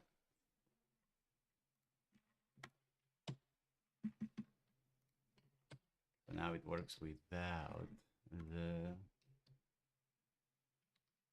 Okay.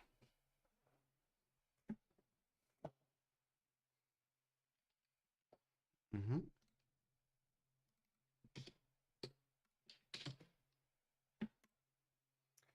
Okay. All right, so where were we in the video? In the video, I was showing Dall-E generate. Okay.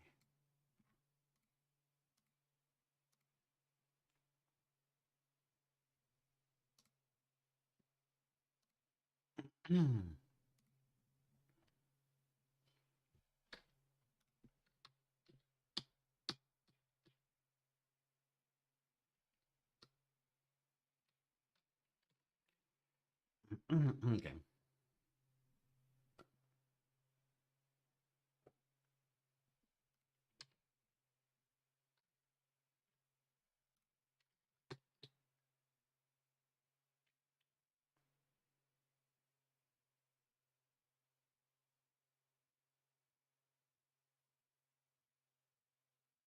So as you can imagine, what we just did is great, but since the parameters of the request were hard coded inside of the code, it's not very nice because like the only thing we have here is to say no Dall-E, and we're always going to be getting the same request. Otherwise, we have to actually go into the code, etc., etc. So it would be a little nicer if we could add arguments to the request here to actually write the prompt, write how many images we want, the size, etc., etc. So that is actually quite easy to do. So what I did was a little bit offline. What I did was I generated a very similar example to what we have here. The only thing that I did was that I added this module for parsing command line arguments. I added a bunch of default options. So the prompt, the number, the size with default values, an isometric view of blah, blah, blah, the city. I parse those definitions, and then I use from those options, I use that to send those to the request. So it's actually quite straightforward. But everything else is the exact same code. And if I do that, now I have the option to say, for example, can I generate with arguments a tire professor typing code on the screen at 512 pixels and 2 variations of that.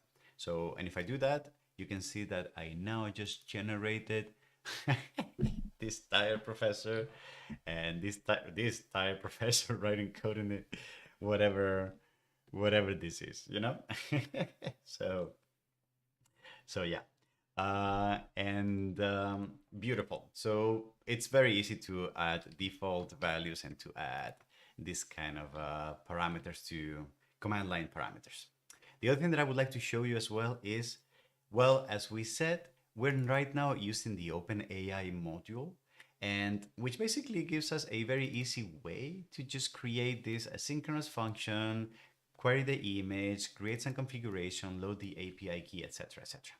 But as I said before, Just out of curiosity, if you want to know how to do this low level, because this is an HTTP post request, it's actually very easy to write something that doesn't depend on the OpenAI module and just using a regular HTTP post request, which is very good practice if you want to write similar things in environments where you don't have a module that you can use. In this case, we have Node and Python, but what if I wanted to do C# or C++ or C or some other language? How would I do that?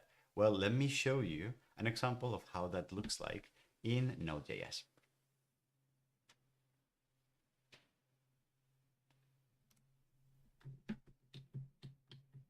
Okay, so, so this is going to be, I'm going to write this no module. And then here I did have an example that I did yesterday.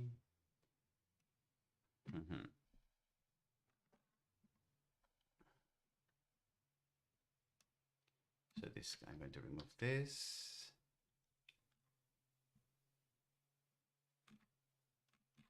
I'm going to import the HTTPS module. Then I'm going to define here the request body, key process. All of this has, it's going to go now. The request body is going to be this stuff here. Then the request option.